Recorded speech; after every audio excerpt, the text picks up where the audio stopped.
everybody! Hello! Your first to land? Welcome to land! Welcome to Vampire the Masquerade.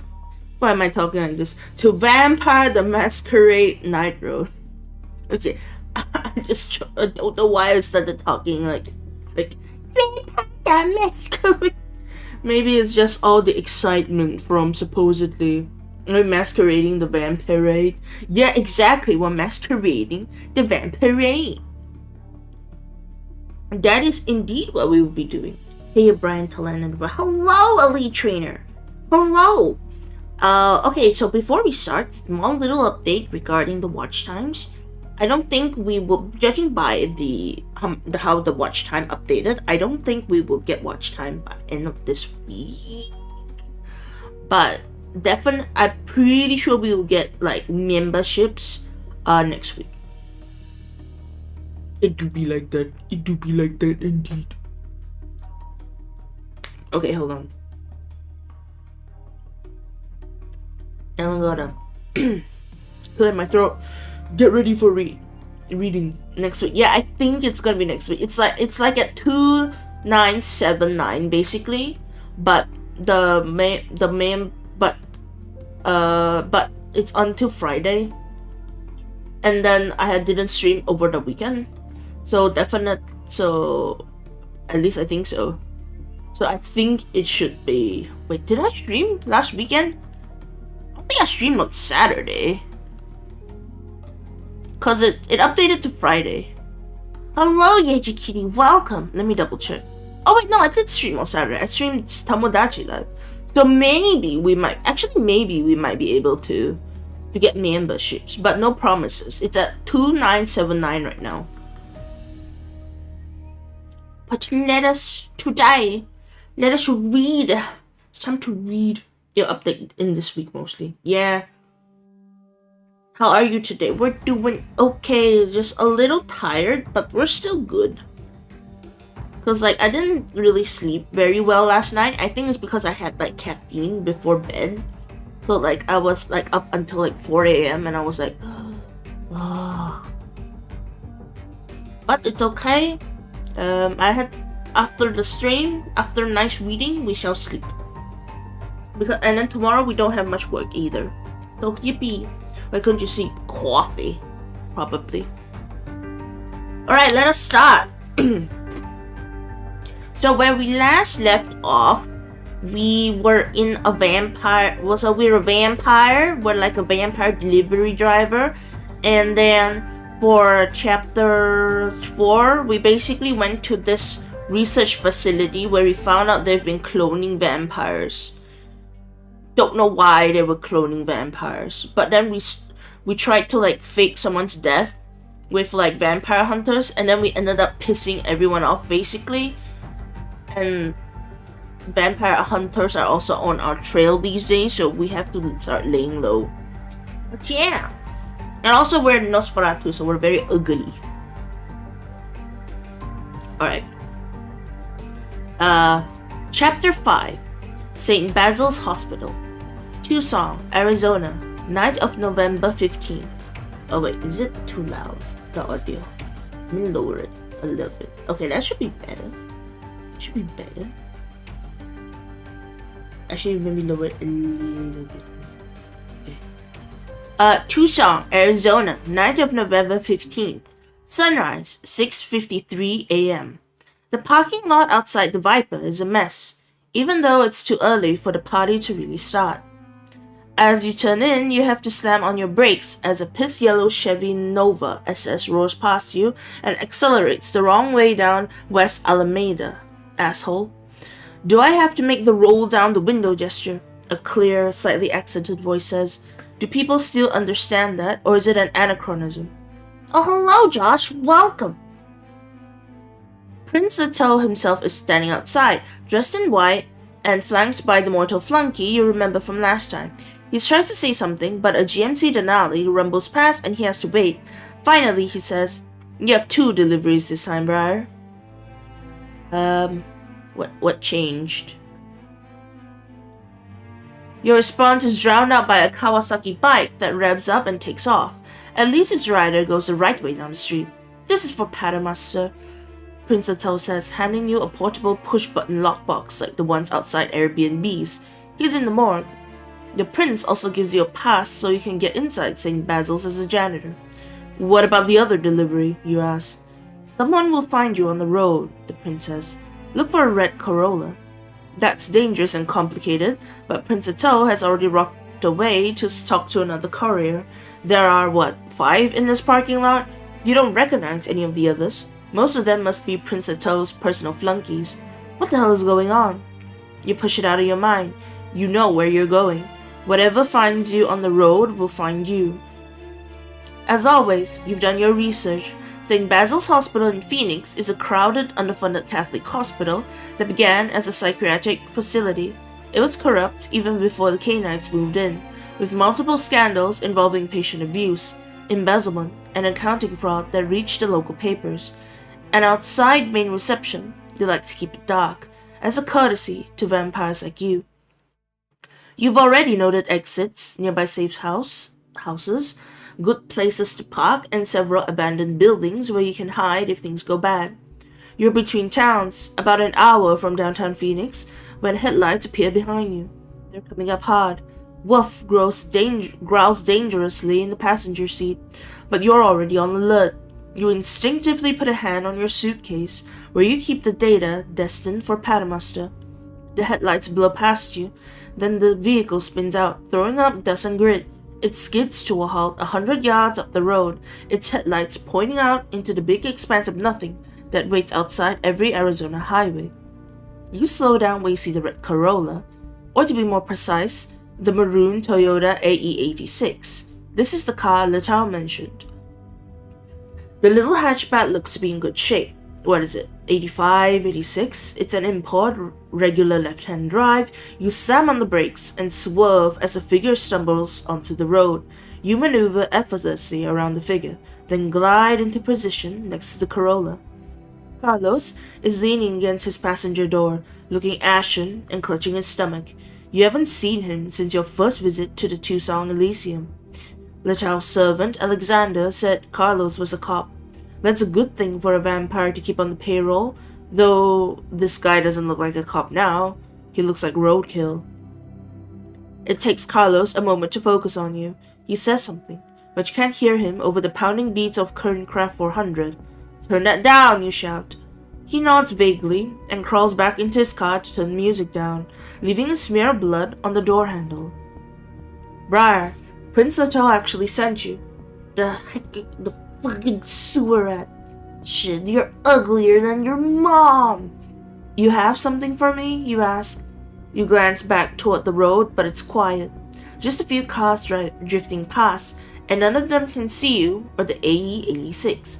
Carlos holds up a ruggedized plastic pelican case in matte black, like you'd use to transport a pistol or a really good optical camera. 𝒖𝒑 wants this delivered to a waiting plane. Where? He turns the case around. An address is taped to the other side. Blood has stained the tape. You consult your mental map of Arizona. That's 2 hours north, and you're not going north. And it needs to be there by 9:30. The plane can't wait longer than that. Ugh.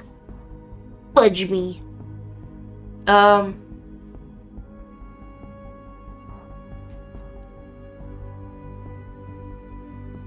Who attacked you? The same people who killed Miguel at Xenogenetics? If I could see them, I'd deal with it myself, Carlos says. I got shot when I was filling my tank. Never saw anything. Maybe hunters, maybe anarchs, who knows? I just know it fudging hurts. So shut up for a moment and let me concentrate. He closes his eyes as sweat pours down his face. After a moment, he's breathing a little more easily, though his skin is still ashen. Unlike Miguel, Carlos is able to heal himself.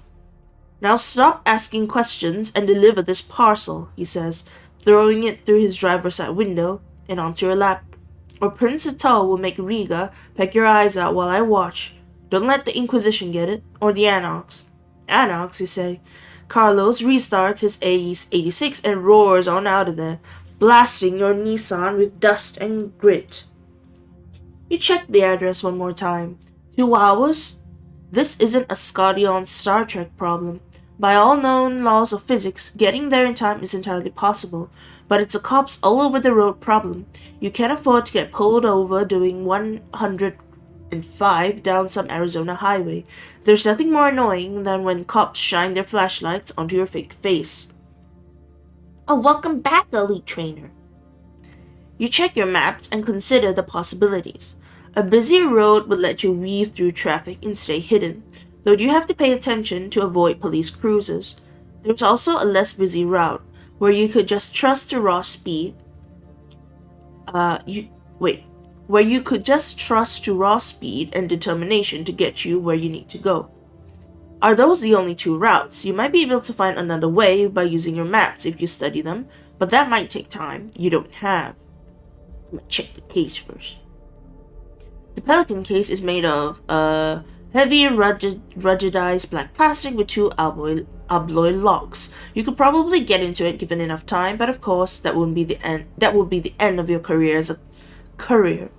The case itself looks like a pistol case, though you can't be sure. Okay, what is it? I have strong intelligence, strong wit, strong resolve, good drive, awareness, investigation, technology, streetwise is okay.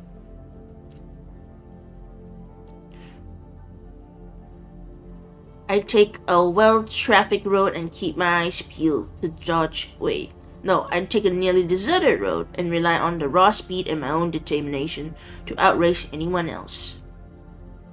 You get your Nissan moving again, then take the next exit and hit the nearby empty frontage road at 75 miles per hour. Then you keep accelerating. You pass a few cars, but it's quiet here. After 15 minutes, you spot another car ahead of you. It's a black Camaro, specifically a 1987 IROC-Z. Camaros were cheap muscle cars in your youth, beloved of metalheads and horsepower geeks. The driver lets you pass, then accelerates, easily, keeping pace with you. What the hell? You stomp the accelerator, focus totally on the road for a moment. When you check it through your mirrors, the Camaro is gone. Not behind you, just gone. You slow down for a moment, then remember that you have places to be.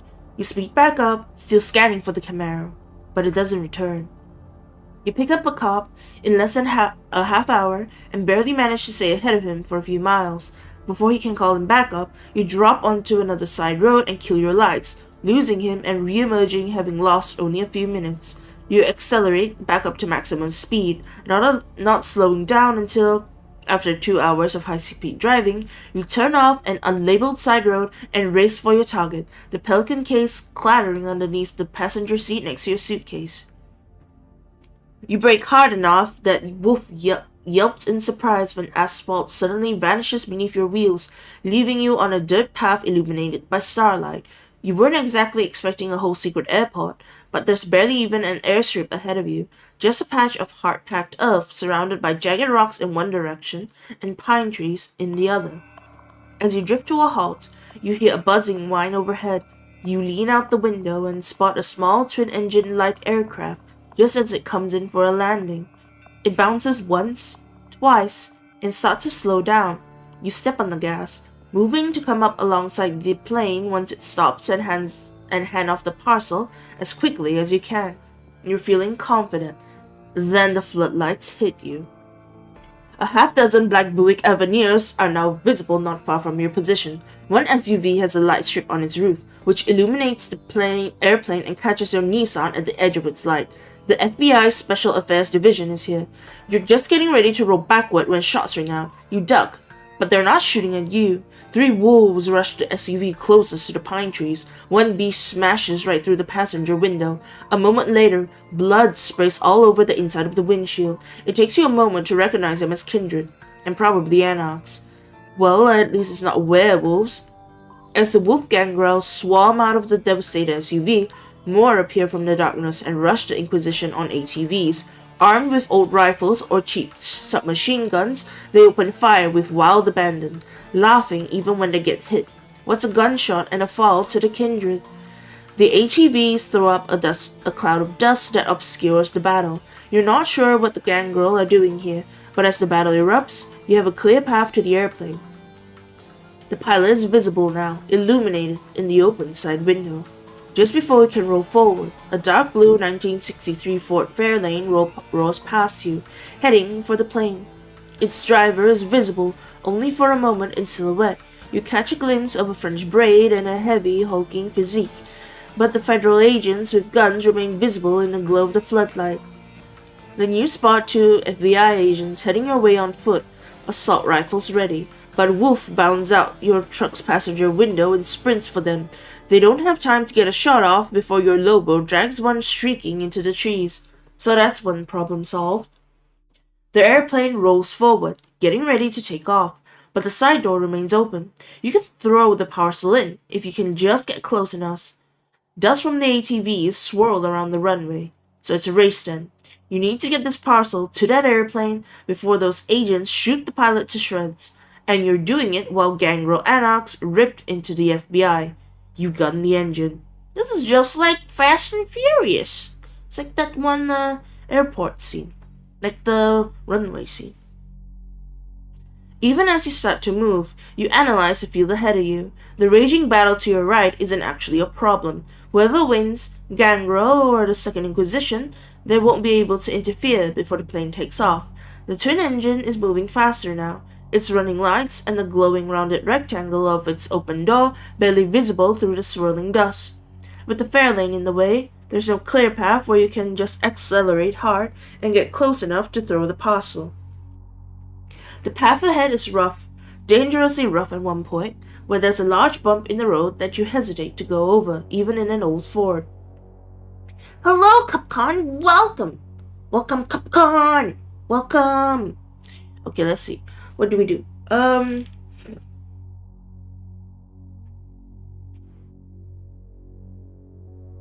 Let's see.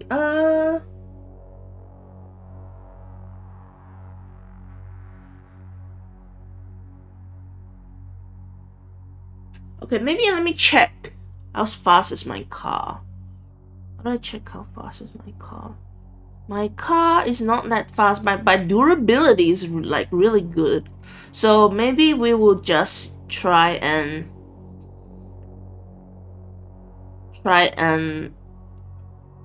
like we take the Nissan over the bump in the road because our car is durable, so maybe it will hold.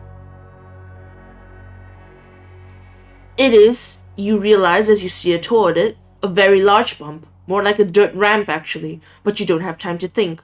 Only accelerate. You gun the engine as the agents in the fare lanes shoot at you, then hit the bump and fly through the air, right over the fare lane. That wasn't part of the plan. You bounce back down to the ground right next to the fare lane and hold on. The fare lane's driver flinches and veers off. A few agents shoot at you, but they don't hit anything, and you realize that you're clear. You accelerate so you're alongside the prop plane. You grab the Pelican case and fling it through the door. The airplane lifts off. You spin the Nissan round, blasting gravel and get off the strip, dodging pine trees with your lights off as a gangrel/FBI battle rages behind you. But no one follows you, and after a few minutes, you slow down. You pick up Wolf a few minutes down the road. They're covered in blood like a newborn pup, but they seem happy. Another mission accomplished. You and Wolf get back on the road towards St. Basil's. You remind yourself that Prince Atoe owes you another grand. Finally, you reach Phoenix. Traffic is mercifully light once you're inside the city. You turn left at a Circle K and have no problem finding a parking spot near a chain link fence. You step back and examine your truck. Satisfied, you can reach it from multiple directions. Your knockoff Tissot says 12:55 p.m. No, it should be... Wait. No, it should be a.m. It should be a.m. St. Basil's is a Baroque monstrosity that looks like an invader from an older and darker city back east. Its bricks are discolored, its windows high and narrow, and one doomed attempt to modernize the structure just makes it look like a prison with a single watchtower of dingy glass and black steel. You can feel the sickness emanating off St. Basil's, the impossibility of healing. You watch the main entrance for a few minutes, feeling out the rhythms of the patients and staff, then tug your neon strap back low and walk around to the emergency entrance. Neon yellow ambulances look like space invaders among the crumbling gray bricks. A few EMTs are outside smoking cigarettes under the no smoking sign. Another entrance is locked and heaped up with trash, broken beds and furniture that no one ever got rid of. You don't see any other ways in that aren't locked with mechanical or electronic locks. There aren't a lot of cameras out here. That's good to know. You leave your Lobo outside, promising them that you'll let them in if something dangerous happens. Then you shoulder your suitcase, walk into reception, and immediately understand why Leto gave you the passkey. The place is locked down like a liquor store. The reception desk is behind shatterproof plastic. With this shatterproof plastic? The elevator is locked with a key code, and the main double doors that lead deeper into the hospital aren't just locked. They're watched by a private security guard. The waiting area is full of people slumped in slashed up wooden chairs with orange cushions. It smells like apple juice and bleach. Julian, babbling something about how modern statecraft is largely a project of internal colonization. Oh, whatever, you have a key. You put your gray face on because this part of the hospital is well lit and swipe yourself through. The light flashes red. So of course you try again, because it's just an old-fashioned magnetic strip card. The light flashes red again. The guard, bright yellow taser on his left hip, Ruger LC9 on his right, hasn't looked up from his game of Candy Crush. But one of the receptionists is watching you. Shit. You've been here for 30 seconds, and things have already gone sideways. You can't just stand here running this busted card through again and again. And this isn't the sort of place you can talk your way into. You scan the waiting patients, counting the junkies. There are a lot. Does one of them have bite marks? Some amateur vampire didn't lick the wound clean. Or worse, the kindred here are so thin-blooded, they don't even have that ability. Instead of worrying about that, you focus on finding a way in. There are 3 ways inside from this room. The double doors with the card reader that won't read your card, a staff door that's locked from this side, and you can't exactly pick a lock in front of the guard, and the elevator, which is locked with a keypad.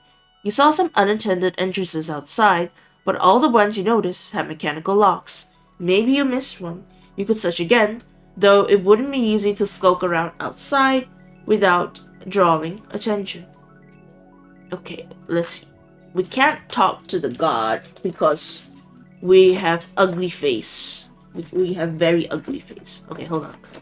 Let's grab something from my drawer. Okay, pay someone who works there like $50? No, I'm not paying to get into this building. Doors are constantly opening and closing. Sneak in when there's an opening. That's possible, I suppose. Let me see my stats. I have... What would sneak be? Subterfuge? No, subterfuge is like lying. Oh,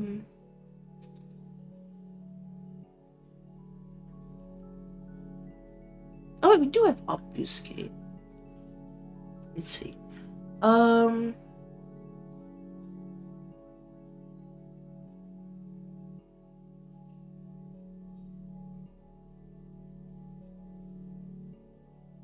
Okay, I head outside and pick on one of the locks, bash the windows. Oh wait, I could hack. I'm a technology guy. I can hack it. Okay, hold on. Just gotta do something real quick.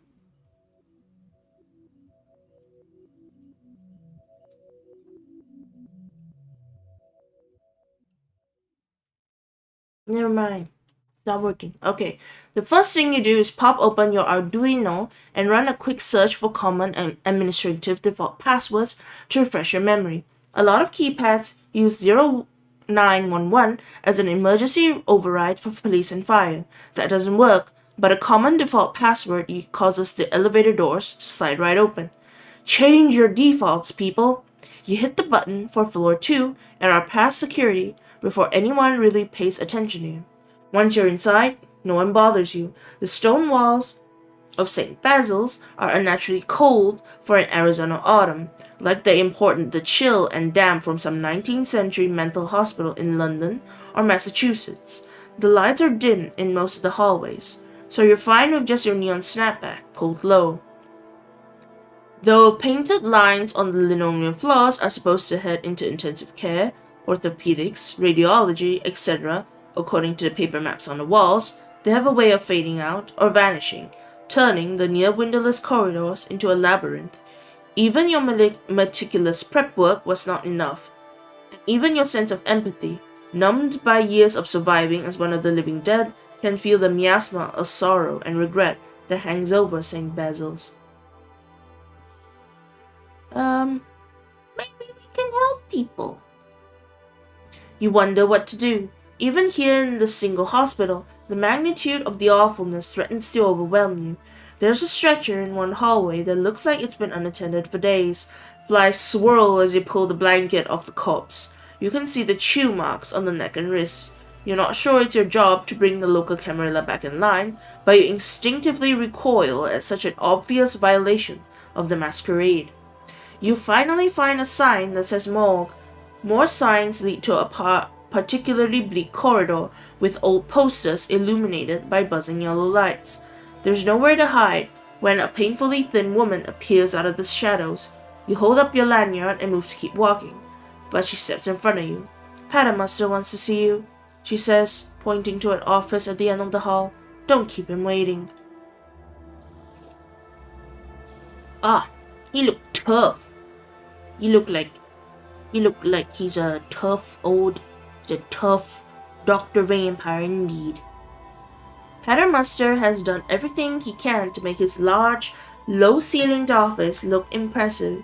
He's cluttered it with a century's worth of executive power idols, from the Art Nouveau furniture in shining mahogany to the mid-century modern lighting fixtures to the little chrome clicky balls on the desk.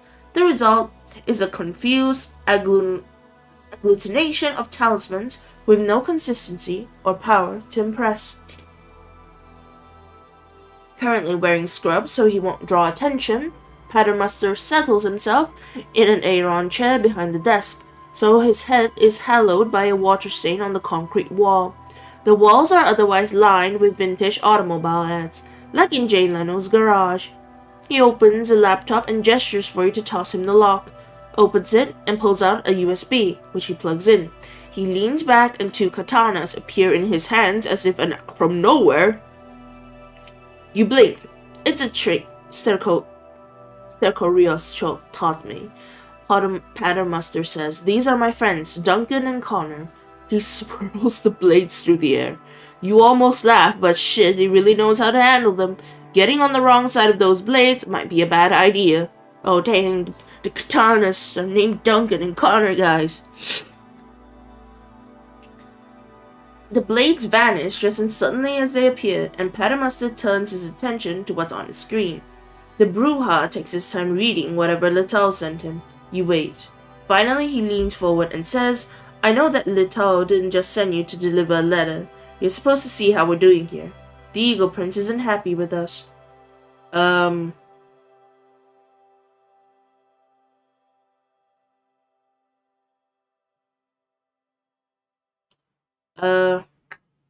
I'm not,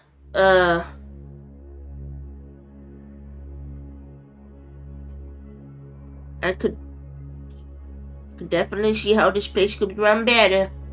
"You must be a real smart neonate, Briar," Patermaster says, "because I've done everything I can for this place, and we're still barely hanging on. And we won't be hanging on for much longer because of the new director, Corelli. She's spoken with the city about a full renovation. Windows, Briar. Floor-to-ceiling windows. And worse, a remote administration system. If that happens, half the kindred here are doomed. I don't want that, and neither does Prince Leto. Director Corelli's already installed cameras upstairs. Her monitoring station is right down the hall. She freaking knows who I am. Not what I am, but what if she figures it out?" You wait for Patermaster's offer. Technically, you've already done your job. "The information Littell sent me is enough to get rid of Director Corelli and return the hospital to my direct control. There won't be any renovations, any threats to my people, or to Littell's base of power. But I need help. My people, they're alright, but look, they're freaking worthless when it comes to this kind of work. I'm going to need help getting this information onto the director's computer so we can make sure she's stopped. and of course, I'm willing to pay. $1,000 when it's done, plus there will always be a place for you here. There's not much, but a vault in the morgue is better than a morning in the park, you know. Are you in? I need anything else that I can ask for?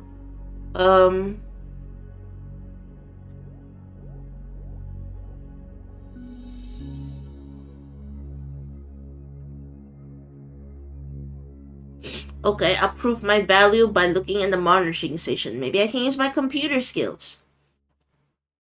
Where's the monitoring station, you asked? 𝒂𝒂𝒂𝒂 waits for you to follow and takes you to an unlocked, unoccupied closet that smells like mold and Fanta.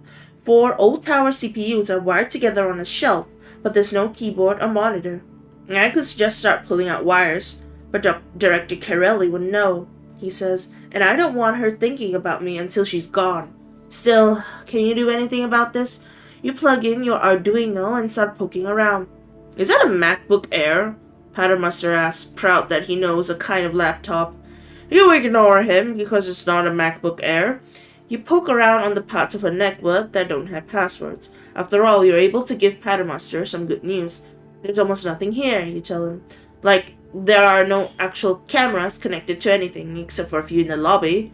The director has plans to install cameras, key cards, and monitoring, and all sorts of things. But until the renovation goes through, she's still blind. Oh, thank God, 𝒂𝒂𝒂𝒂𝒂 says. I was thinking she'd already painted this place with cameras. Can you do anything to turn off the ones she'd already set up? Your skills don't extend that far. Not unless I'm in her office, you say. Well, let's work on getting there, 𝒂𝒂𝒂𝒂𝒂 says. 𝒂𝒂𝒂𝒂𝒂 cocks his ear, then says, my phone. Grab your shit and get out. You follow as he hurries back to his office. Hello? What? Well, the blood can't be everywhere. Surely that's an exaggeration. Okay, fine. Okay, I get it. Okay, 5 minutes. What? No, Sissy Spacek. No, Sissy, you're thinking of Rosemary's Baby. No, Carrie had the prom scene. With all the pigs. Yes, it was Sissy Spacek, I'm sure. That much blood? Jesus. Okay, hold. 5 minutes. He hangs up. I need to go deal with the thing, he says. He opens an Art Deco bureau in black lacquer and brushed aluminum, pulls out a stack of scrubs, sizes you up for a second, then tosses you a pair. He rummages around in the bin until he finds a lanyard with a picture that kinda looks like you. How would it look like me if I'm Nosferatu? Wear these and no one will pay attention to you. You're in the top left. Top left. The lanyard has an aluminum key attached to it. In the morgue. Don't worry, it's not cold, no sunlight, and everyone down there works for me.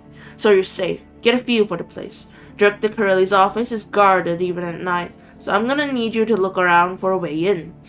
Once you're ready, we'll sneak inside and plant all this incriminating evidence on her computer. Right now, I need to go deal with something. Show yourself out. You change, stuff your regular clothes up into your suitcase, and head into the mall. Your slab in the upper left looks cozy. It's made up like a hospital bed, with sheets and everything. You've slept in worse places. There's even a neglected lost and found nearby where your Lobo can stay, so if anything goes wrong, Wolf will be there for you. You're not alone in the morgue, and that evening, you meet the locals. The skeletally thin Rita May is a caitiff of Ventrue descent. A vain and prim fallen aristocrat who can't seem to keep the blood off her lips. 𝒂𝒂𝒂𝒂𝒂𝒂 you've already met. Another Nosferatu who calls himself Sartorius sleeps above you, but he keeps a larger haven in the basement with his rats. The eagle prince get an eagle, the rat beggar gets rats, Rita May quips. Others are in and out. A Japanese Malkavian who claims he was martyred in the 17th century and resurrected by Jesus Christ. 2 thin bloods covered in scabs that never go away. And a woman who might be a ghost or some other kind of thing you don't know much about. They're sad, poisonous little creatures. The increasingly elitist Camarilla would be disgusted to count them as members. The only problem now is that you're getting hungrier and hungrier. You ought to do something about that. I'm just gonna take blood bag, since it's a hospital. 𝒂𝒏𝒂𝒍𝒔's near total failure to change with the times makes its blood and plasma center unexpectedly secure. Every street-level bloodsucker knows how to spoof an RFID signal or clone a keycard, but a big metal safe with combination lock is an unexpected challenge. Fortunately, you've dealt with this kind of thing before. The first thing you do is grab a stethoscope left neglected in one of the wards. There's an old camera pointed at the combination lock, and you're pretty sure it works, so you use a mop handle to push it up toward the ceiling. Then you just touch the stethoscope to the combination lock and listen. The tumblers reveal themselves one at a time, and in less than a minute, you're in.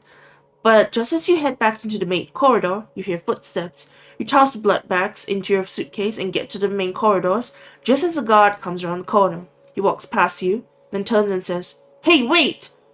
You don't wait. You cover your face with your hand and run for it, quickly outpacing the guard, but you've drawn their attention. That's going to be dangerous going forward. You hurry back to the morgue and drink your fill. You spend the next few nights getting a feel for the hospital. It's deranged layout, and its ugly, secret little corners where the sick huddle and the vampires feed. Followed by wolf in their service dog vests, you listen in on doctors and insurance executives as they conspire and embezzle, nurses as they sell opiates to patients, and people waiting outside, doped up patients who keep asking what happened to their cell phones and if their families know they're there. You check out urgent care, where accident victims are forced to sign whatever is put in front of them before they're brought inside. The furnace, where surgeons dispose of evidence of their botched operations, and the lobby where it seems the same people are always sitting, waiting for help that won't come. And of course, you spend time upstairs, outside Director Corelli's office. The guards never leave, but her security isn't impenetrable. You just need to find a way through. It would be easier with Paternoster, but he's busy dealing with one crisis after another. With your scrubs and lanyard, you're able to move freely around the hospital, but even though you stick to the shadows so you don't have to waste vitae on your grey face, you're starting to feel watched. You have to use your grey face a few times in the better lit corridors, an annoying drain on your resources. How much blood did... Oh, okay, I have 1 hunger instead of 3. You're invisible to the regular guards, the dull-eyed men and women with black 𝒂𝒏𝒂𝒍𝒔 polo shirts and bright yellow tasers, but you keep seeing people with short cropped hair, military boots, and black windbreakers that are just a little too heavy for the weather outside. Your black jackets operate outside of a sealed, windowless office separated from the mostly abandoned rehab services wing by particle board walls and old office equipment. And they keep looking at you out of the corner of their eyes. The more time you spend in the administrative wing, the more they look at you. It's different people every time, but you're sure they're professionals. You're not sure they know what you are, but there are too many of them, and they follow you too closely whenever you're in the public areas on 𝒂𝒏𝒂𝒍𝒔's. You don't want to approach the director's office until you know more, but you have to be careful. Any more mistakes will expose you, and Paternoster's followers, a clear violation of the masquerade.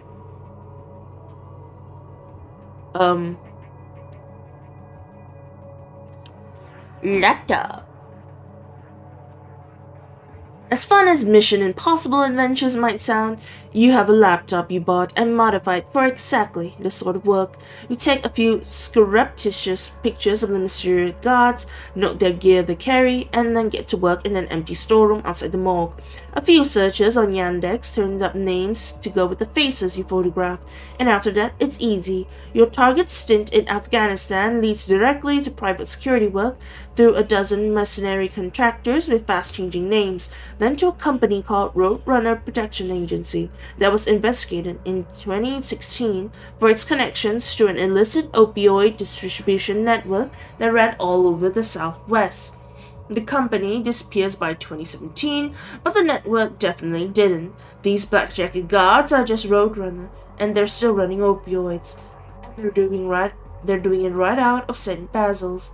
The next thing you do is try to connect every name and face you can find to everything you know about the Second Inquisition. The SI's political fronts, militia groups, associated armed forces details, police fraternal organizations, everywhere they operate, everything you know they've infiltrated. And after 3 hours of solid work, you have good news, because you have negatives across the board. As far as you can tell, there are no connections between Roadrunner and any factions of the SI. So if you piss him off, they're gonna come at you with assault rifles and hand grenades, but not stakes and flamethrowers. That's a relief. The Roadrunner guards are a constant presence. They're not paying attention to you. But the hospital guards are increasingly aware of your activities. You spent a few nights scouting the hospital director's office, but you're gonna have to act soon. Paternoster has been unavailable for several nights, even though you've made it clear you both need to act soon to make the upload. He returns to the morgue before 7 p.m. just as you're getting dressed after a shower. I want to know, the Bruja shouts back over his shoulder, his ragged voice echoing the halls. Answers, or you're cut off. The thin, pitiful wails of the ghouls reach your ears as you shrug into your silkscreen jacket. Oh, hello, Sheriff Pumpkin. Welcome. Welcome. Denied Vitae, the blood of vampires, St. Basil's ghouls will soon resume aging. If they don't go mad from withdrawal first, the threat is downright cruel. The Bruja storms past you, his eyes burning, and slams his fist into one of the slab doors, denting the metal. Then he rips it off its hinges and flings it against the far wall. You know the reputation of the rebels for their terrible fury, so you wait for the storm to pass. Finally, Paternoster squeezes his temples and crumbles against the wall of the morgue. He's ditched his scrubs for a tweed jacket and a bow tie, like a mid-century doctor on a holiday. What happened? You ask. Rita May's dead. Rita May, the painfully thin KT, slept in the slab Paternoster just tore apart. Someone cut her head off. I found the body last night. I was stuck outside the hospital with it all day. I'm going to find out who did this, Briar, and I'm going to kill them. He glares at you with red-rimmed eyes, as if you must be responsible. You're not sure you have the time for this, but Paternoster looks haunted.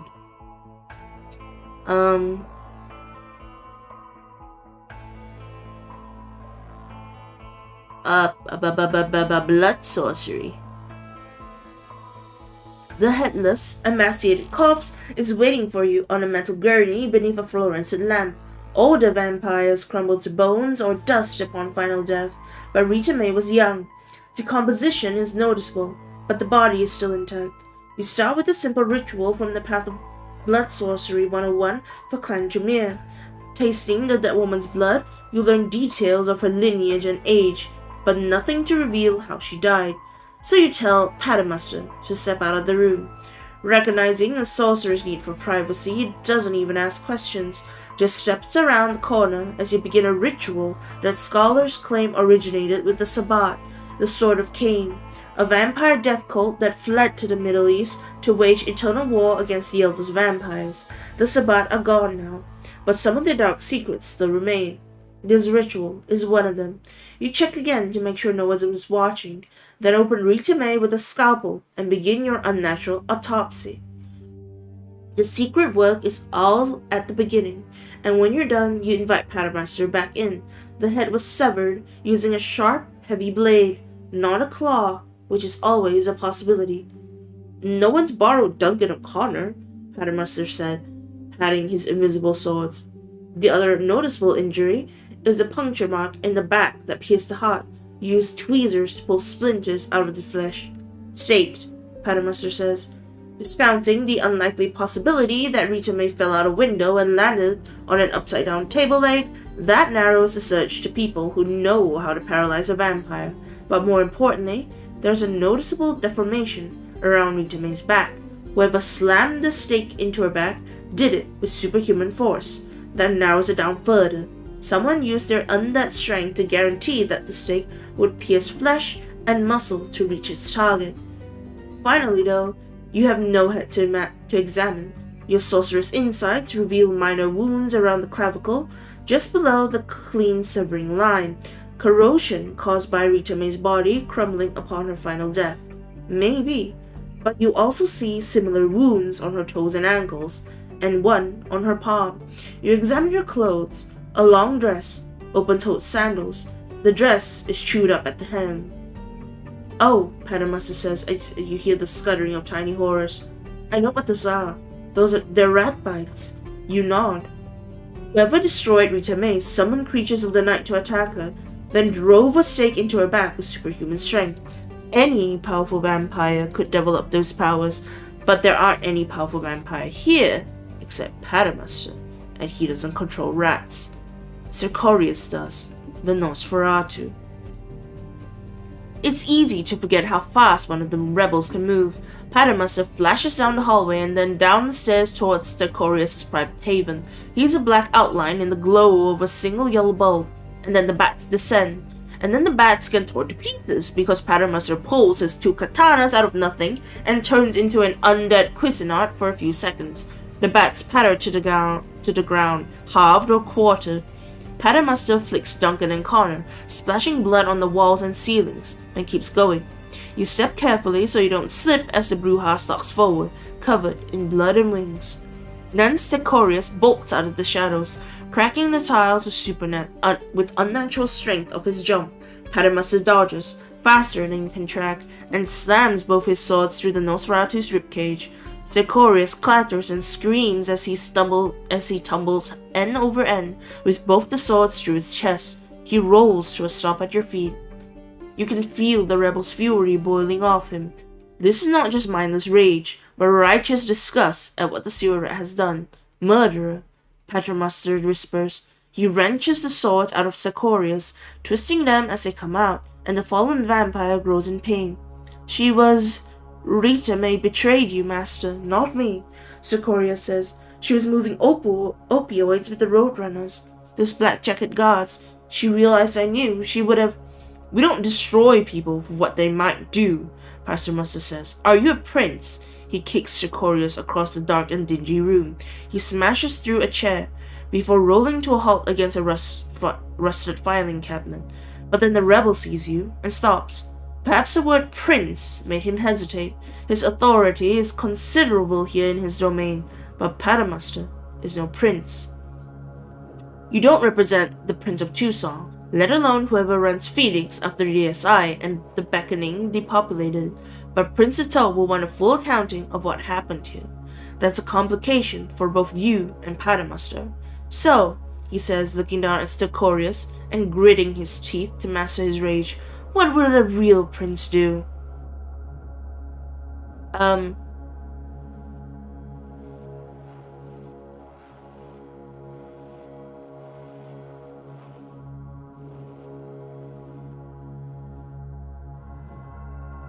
Wait. I'm thinking that either bring him to the prince or file cabinets are full of Roadrunners. You know what? We bring him to the prince. You're right, Patermaster says. Even today, elders have a habit of coming out of the woodwork and demanding obedience, or claiming that you violated some unwritten code or another. I don't want you driving 𝒂𝒏𝒄𝒊𝒕𝒔 back to Tucson, though. That will give Leto too high of an opinion of himself. And here in Phoenix, there's only, let's just do what we can tonight, and I can worry about the rest of it once you're done here. Oh, hello, Lumpy. Welcome. I'm meeting today. You're not sure where Patermaster got the broken chair leg. It appears in his hand a split second before he drives it through the nosferatu's heart. Until matters are settled here, Patermaster says, that should keep 𝒂𝒏𝒄𝒊𝒕𝒔 from destroying anyone else without my permission. You and Patermaster finish your investigation by cataloging everything in 𝒂𝒏𝒄𝒊𝒕𝒔's private haven and making sure there's nothing valuable.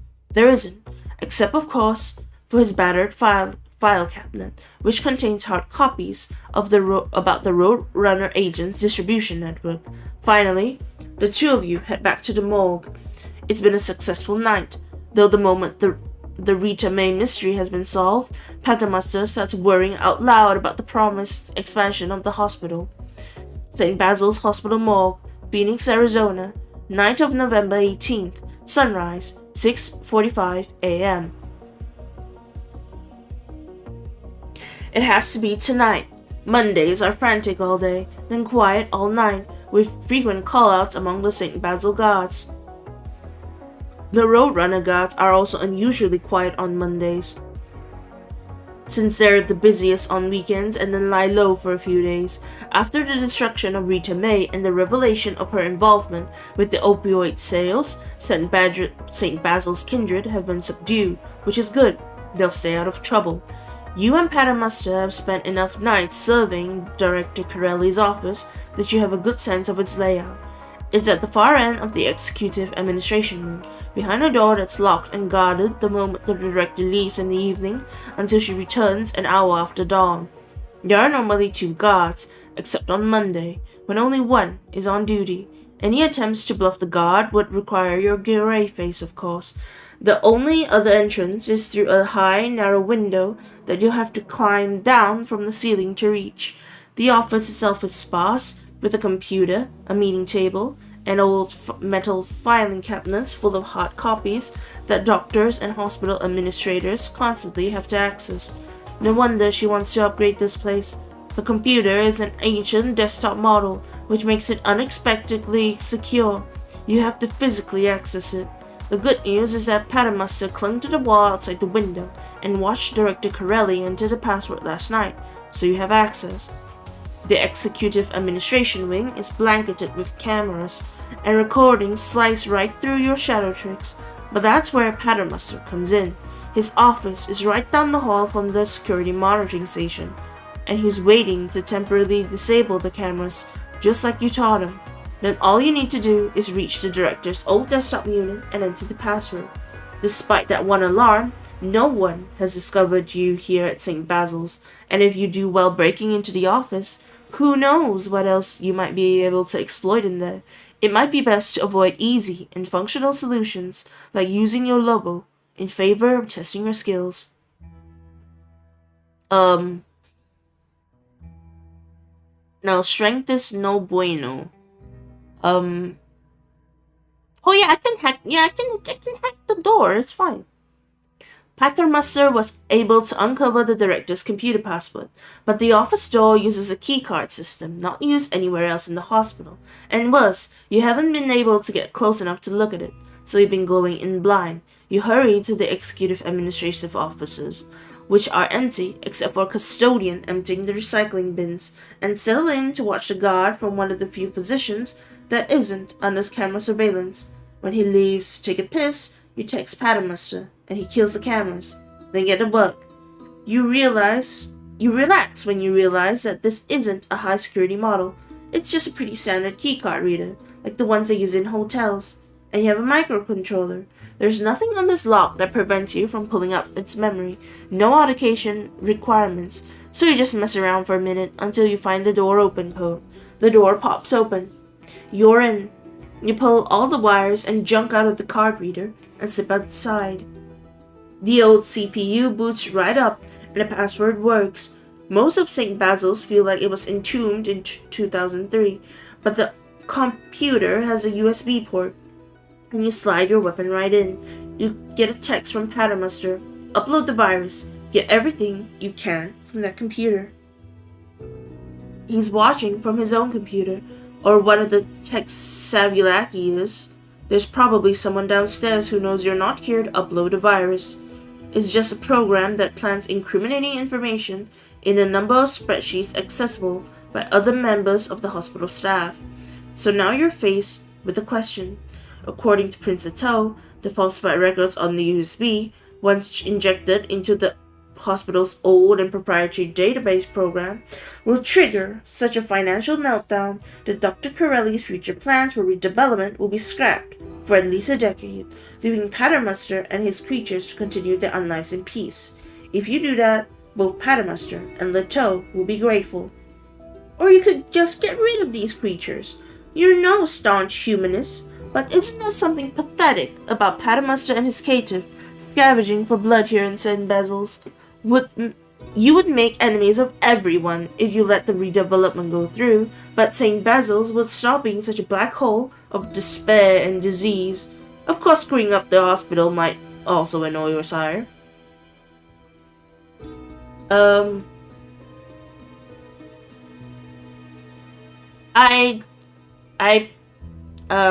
Camarilla, yay! Because I pissed them off the other time. So I don't want to piss them off anymore. Wait, let me check my relationships. Okay, it's better. Okay, it's better. That's good. It takes less than a minute to upload the virus. It doesn't seem like anyone is going to check in on this office soon. So once that it's done, you also transfer a bunch of data from the director's computer onto your Arduino as Patermaster requested. After a few minutes, you've decided that you've taken enough risk for one night. The door has a peephole, so you wait around until the guard goes on another break, then leave the way you came in. You and Wolf reunite with Patermaster down in the morgue, where he's pumping his fists as a thin blood on a gaming laptop watches with a worried expression, because she can't tell if he's incredibly happy or insanely mad. "Briar!" Patermaster shouts, his eyes full of blood. "You did it, you brilliant girl, you did it! We're safe, oh thank God we're safe!" He pulls you into an embrace, then punches a brick wall because he's so happy, showering all of you in dust. You transfer the contents of Director Corelli's hard drive to the Thin Blood's gaming laptop. "Get on that, would you?" Patermaster tells the techie. Then he shakes your hand while handing you a roll of 20s. "And you, Briar, you deserve more than money. Stay here for a few nights, and I'll teach you some tricks I know. How's that?" Patermaster is eager to teach, or really, to offer you whatever you need. He makes sure you have plenty of blood. The night after your successful job, he's eager to teach you. Celerity, obfuscate, potence, and presence. I think I have all of those. Yes, I do not need anything from you. I prefer cash money. Really? But look! His swords appear, then reappear. It'd take you months to learn the disappearing sword trick. I'll go fix up your Nissan. He hands you a fat roll of 20s. That'll keep you in business for a while. Okay, how much money do I have first? I want to see my money. My money? Oh, geez, I have 3,000. That's pretty good. You're treated like an honored guest for the next few nights. Patermaster makes sure you have easy access to blood and none of the creeps hassle you. You roll out of St. Basil's parking lot with your veins full of blood and your pockets full of cash and head back towards Tucson. So it looks like you've stopped the hospital's planned renovation. Princess will be happy, though it means you have further entangled yourself in the Camarilla. A few miles southeast of town, you pull over and swap out the license plates. You stop about a half hour outside of Phoenix to sweep your Nissan for bugs. You don't find anything unusual. It looks like no one really paid attention to your truck, but your thoughts turn to everything you learned about the road renegades and their opioid smuggling. You could certainly put what you've learned to use. I check SI organizations or else I wait. Oh, wait, money! I want money! Yeah, I'm taking the money. You're not gonna waste time with this smuggling ring. You don't have access to all of their accounts, but there's one unsecured petty cash fund that you immediately drain for 2,000. Then you change its password and leave them to wonder what happened. You're back in Tucson by 3 a.m. Another job done. Early the next night, you roll past a Viper. One of Prince Atel's people recognizes you and hands you your payment. You take a moment to make sure the money adds up. You return to your bungalow and park the Nissan. That day you dream of sand. Smoke rises from the twin wrecks that stain the dunes. Your albatross was merely a functional machine, adequate if unloved, but the prototype staggering SPAD your rival flew was a thing of beauty. You have seen many wars, but never one so unlovely as this one. Your shattered legs are still healing. Better than burning, you tell yourself. Then sand glides down another dune. The other pilot, his goggles and cap are gone, so his shaggy blonde hair gleams in the moonlight. He sees you, draws a pistol, then pulls it away. You should be dead, you say. You try Arabic, then French. I fell from horses when I was alive, he answers, and now I fall from planes. They both hurt about just as much. The nearest village is 30 miles to the north. Shall we walk together? You look at the pale silver of light on the eastern horizon and calculate your chances. But again, you know that this is a memory. How did you plan to outpace the sun?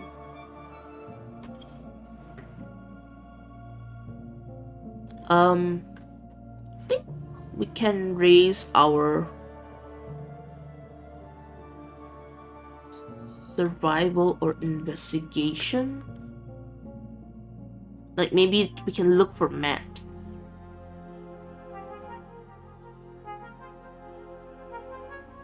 Probably maps. Yeah, we'll do maps. What did that raise? Awareness, I think. The original maps themselves show almost nothing of this wasteland, but after years in the field, they have become palimpsests of information, covered in scratch notes in French, Italian, and Polish, clues and hints about what pilots saw high above the desert. Vague notes about time-worn paths and old stones give you and your new companion a direction to go in, at least. That's something. You set out. As you walk, you contemplate everything that has happened.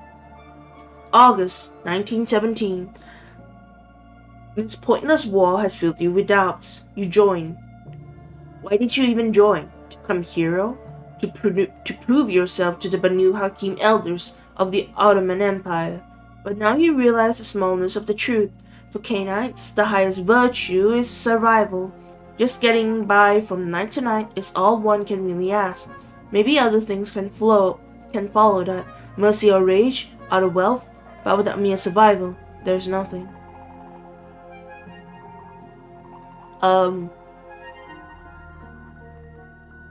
I take care of myself, but I'm not gonna survive just to survive. I need more in life.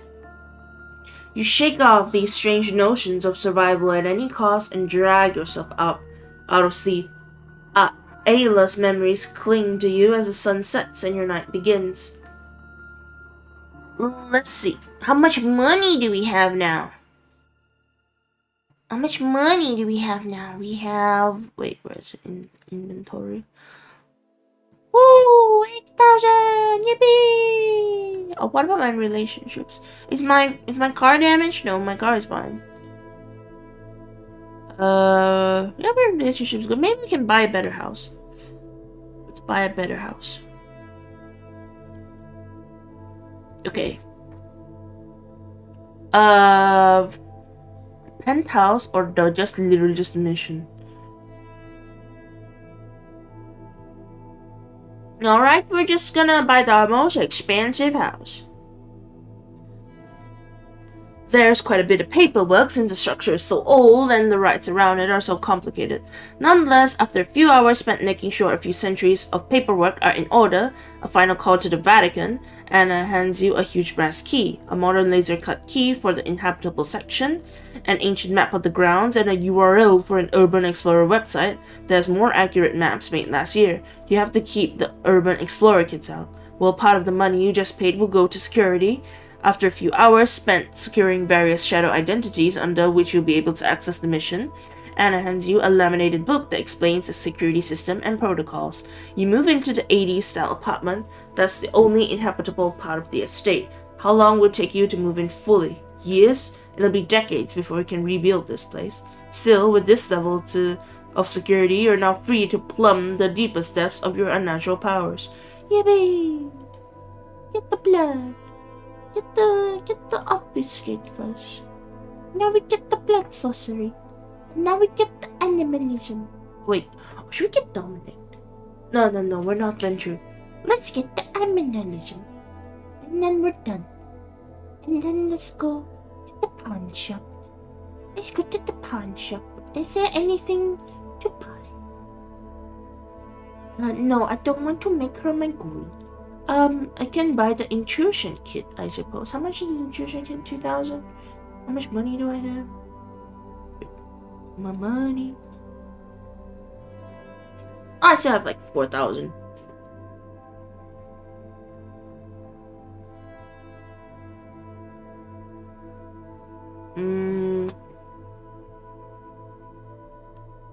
Get the intrusion kit. And then that's it. We leave the Covenant. And then we get some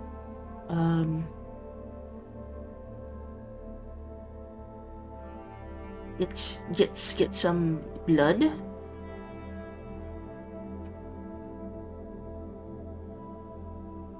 Oh wait.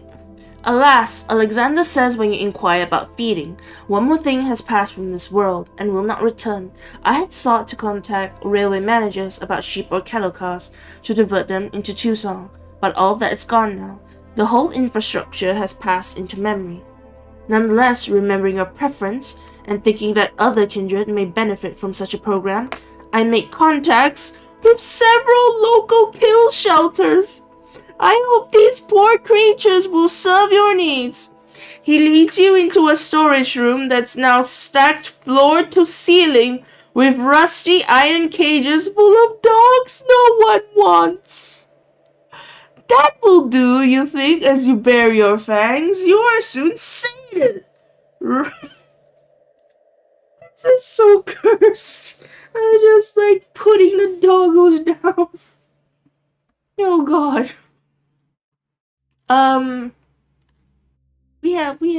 Should we look for a new car? We can look for a new car. We have 1,000.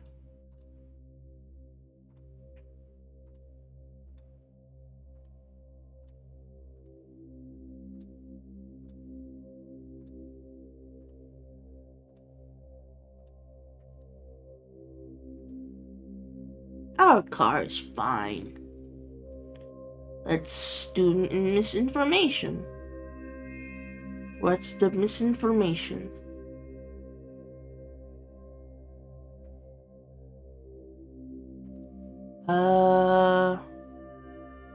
What is our... Oh, okay, we're fine. We don't need the misinformation. Let's just do the last mission. Wait, what's the last mission? Let's do the last mission. Let's do the last mission. Next chapter. Chapter 6. Camp Scheffler. Tucson, Arizona. 9th of November 22nd. Sunrise, 6:59 a.m. There's no traffic in Tucson that evening as you drive to the Viper and drift to a halt outside. Once again, Riga watches you, and once again a flunky runs up to your truck. He hands you a USB on a lanyard. No lockbox this time. No Prince-a-Toe this time either. The flunky also makes sure you have your typewritten sheet of directions and a pile of false government IDs. You're familiar with how your gray face works, and you sort through the options until you find one that looks like the sort of nothing your face looks like. Only deliver to Eleanor Lufkrona, the flunky says once you're done. You're at the edge of town when you realize that you've done 2 jobs for Prince-a-Toe, and you're getting low on supplies. Microfiber towels, zip ties, line for cinching a tarp shut if you're stuck out in the sun, that kind of thing. Fortunately, it's still early, so you roll into an AutoZone across from a convenience store where you can stock up. You let Wolf out to run around, then pass the payphone there and check it to make sure it still works. You know every payphone in Tucson. You get a dial tone. Good. You blur your face and walk inside. And you instantly know you're being watched. Ooh.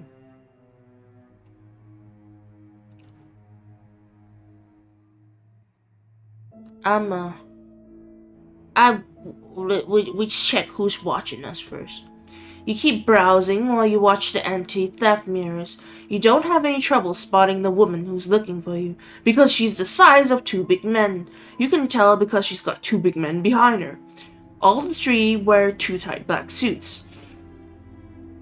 You see the cashier watching you from the anti-theft mirror. She wears a red AutoZone polo, but from the way she's standing, she's just drawn a pistol, and she's holding it below the counter. Good evening, Briar, the woman says.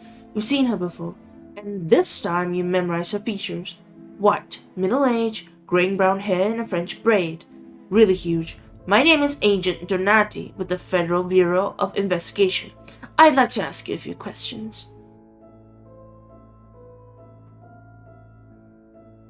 I don't speak with police. She grabs your arm, which is definitely a violation of all sorts of protocols and policies. You keep your beast in check. You're going to listen to me, she hisses, and then you're going to do what you're told. You pull your arm away. Am I? You're going to help us bring down 𝒂𝒂𝒄 𝑪𝒓𝒆𝒅𝒊𝒕�. Never heard of him. I've been doing this for longer than you know, and still I don't have a lot of time, Agent Donati says, so I'll be quick. Oh, do you want to check your watch? You fight the urge. You also fight the urge to tug on your neon snapback. 𝒂𝒊𝒂𝒏𝒅𝒔 Kaminsky is the head of a crime syndicate that stretches across most of Arizona.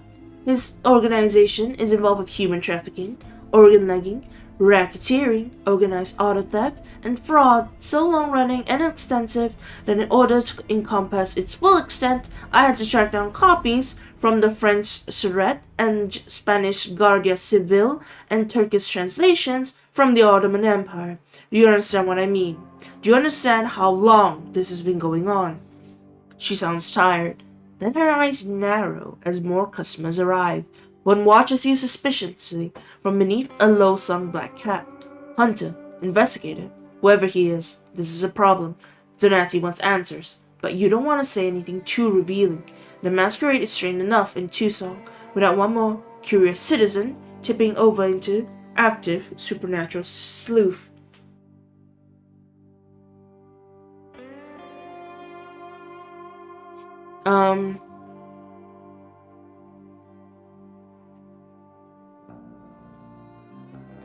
What are you planning, and be honest?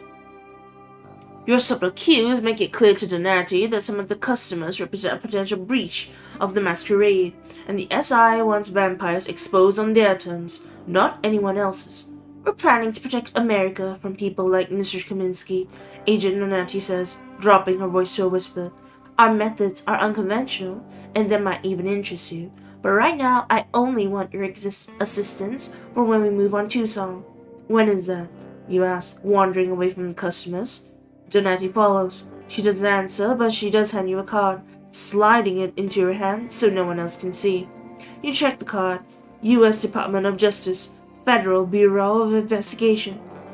Samantha Donati, Special Affairs Division. There's a physical address, an email address, and 2 phone numbers. When you glance up again, her dark blue Ford Fairlane is rolling out of the parking lot.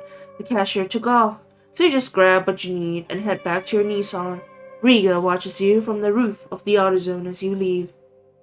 It's a 7-hour drive to the big nothing on the map between Texas and Chihuahua. Assuming this information is accurate, that means you can get there in one night and back the next. You've checked where you can stay on the way if you refuse shelter. There are a few hotels nearby, but you're going to be heading right out into the desert. You hope you don't have to spend a day wrapped up in a body bag. It's bad for the nerves. Security is tight around Camp Scheffler.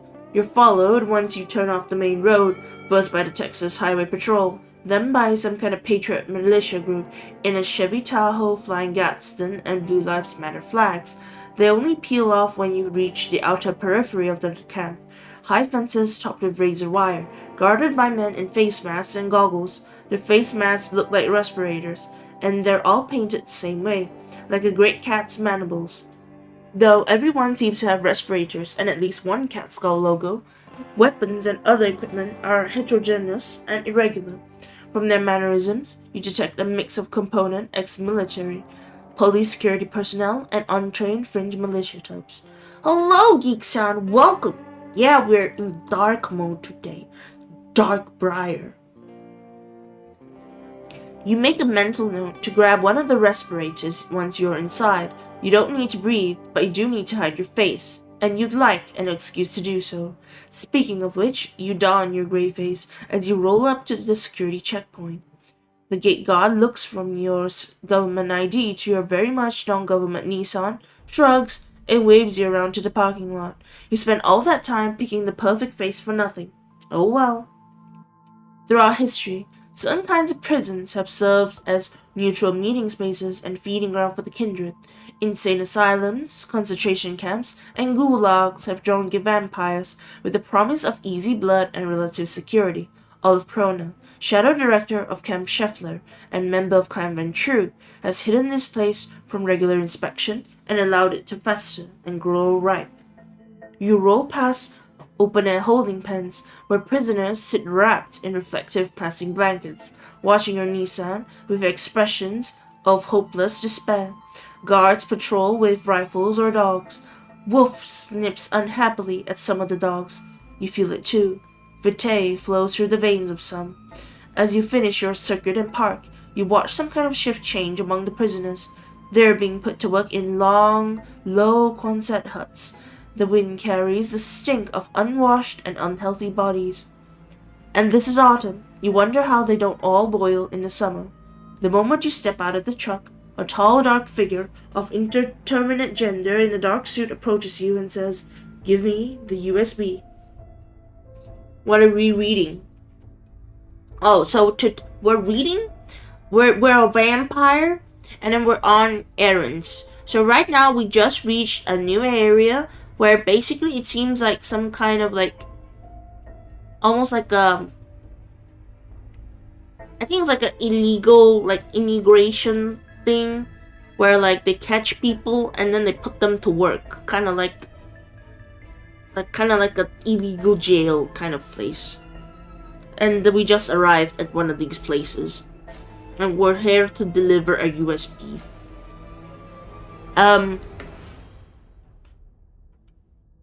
My orders are explicit. I delivered the USB telephone. Okay, now I'm giving you a new order, you fucking parasite. Give me the USB.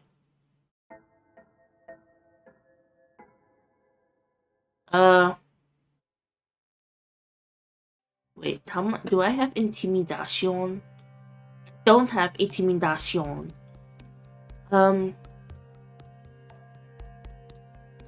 Okay, is this flunky for real? I start by investigating their appearance, using what I know of the government and Camarilla protocol to see if they're legit.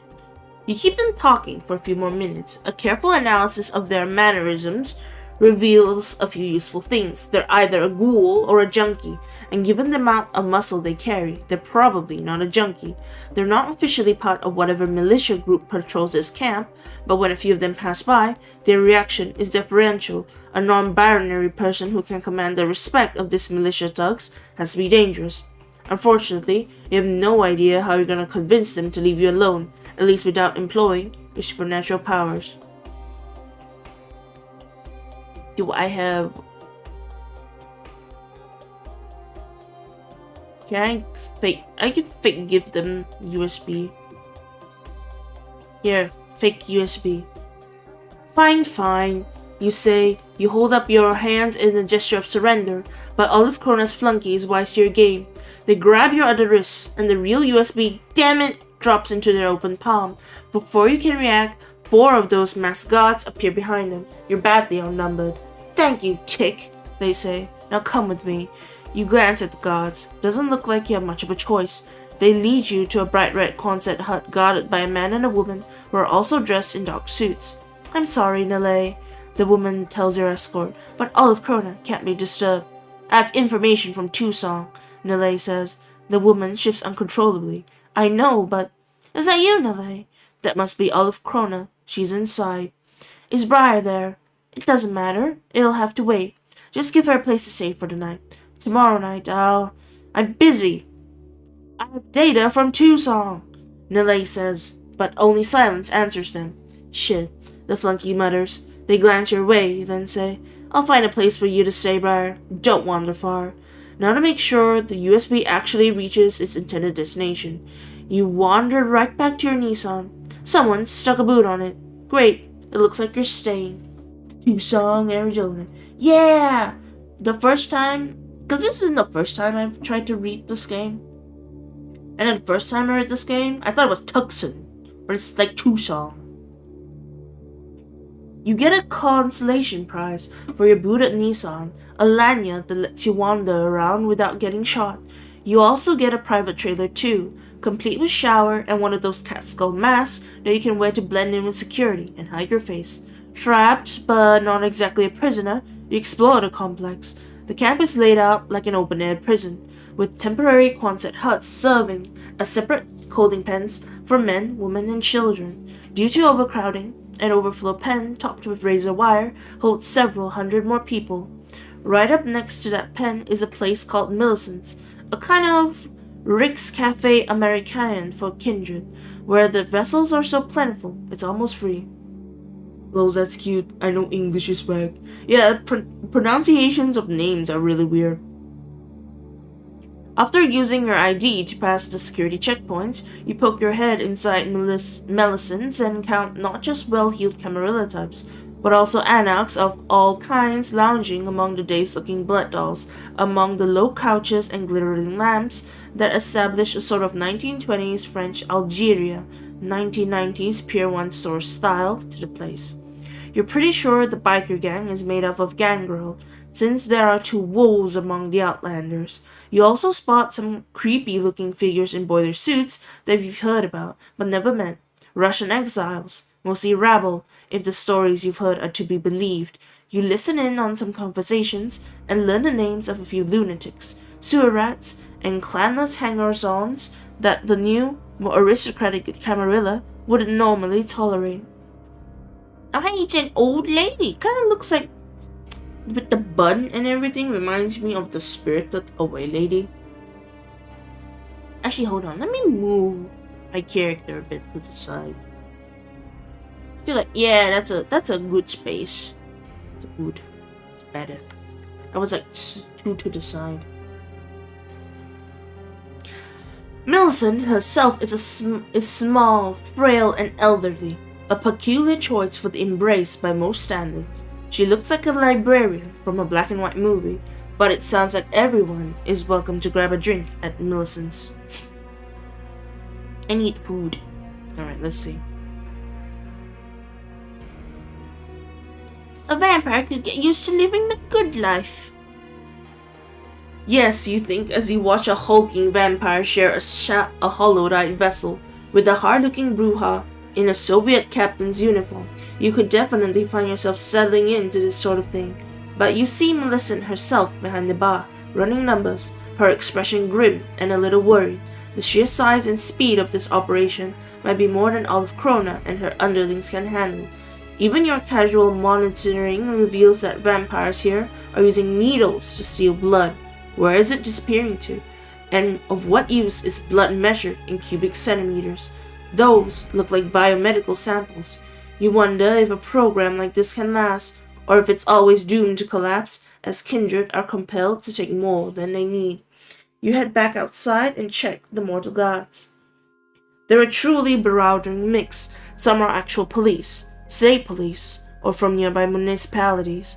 Others give every indication of belonging to the armed forces, from their kit to the way they carry themselves.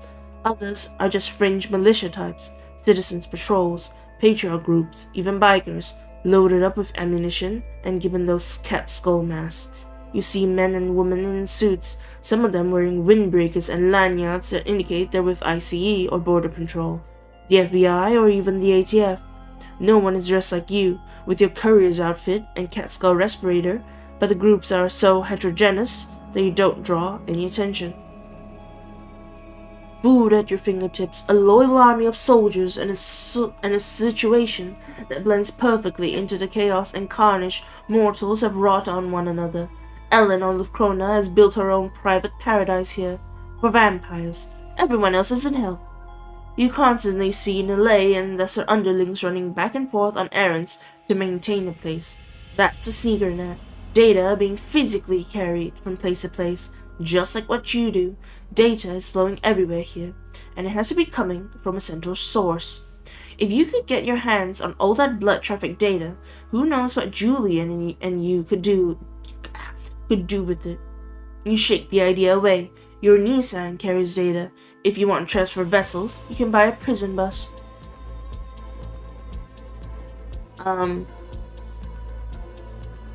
I need food. I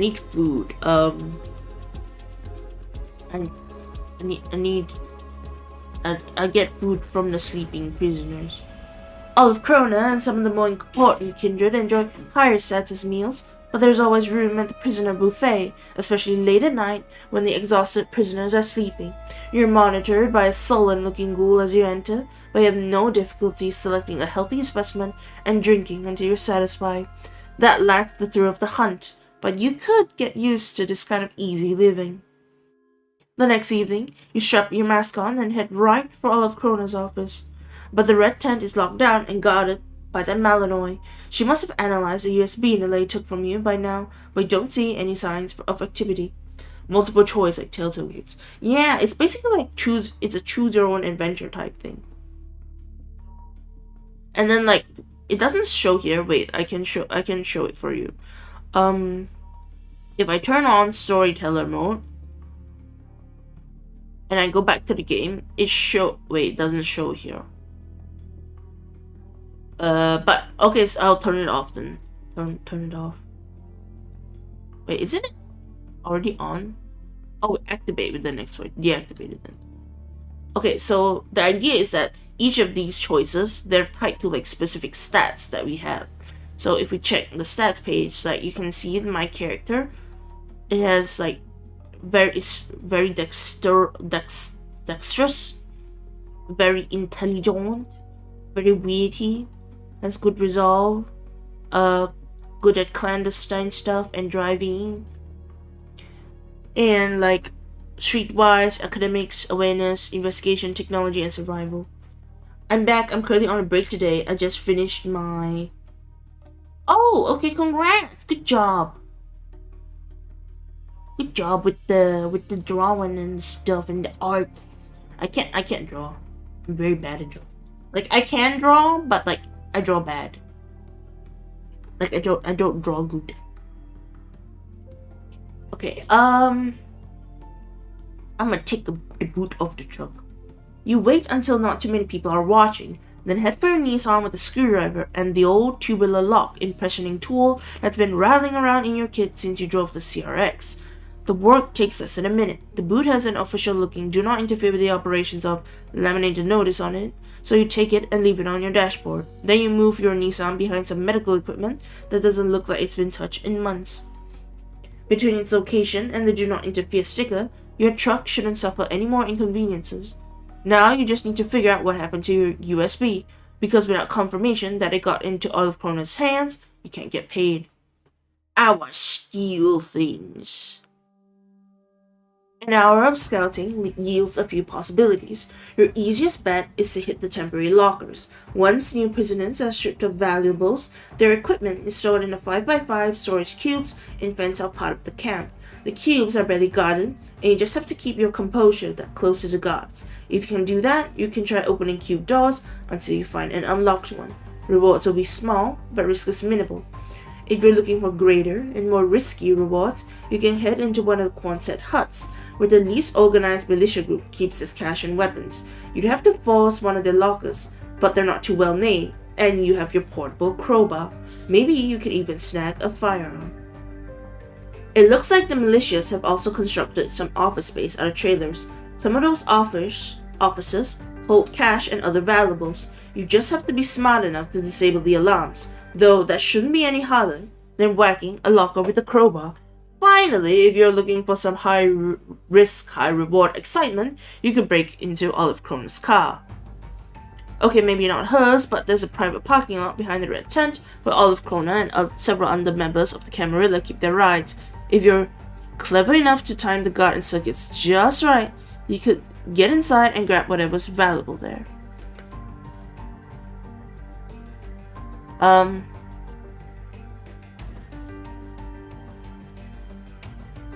Okay, let's see. Not the storage bins. Maybe the lockers. Maybe the trailers.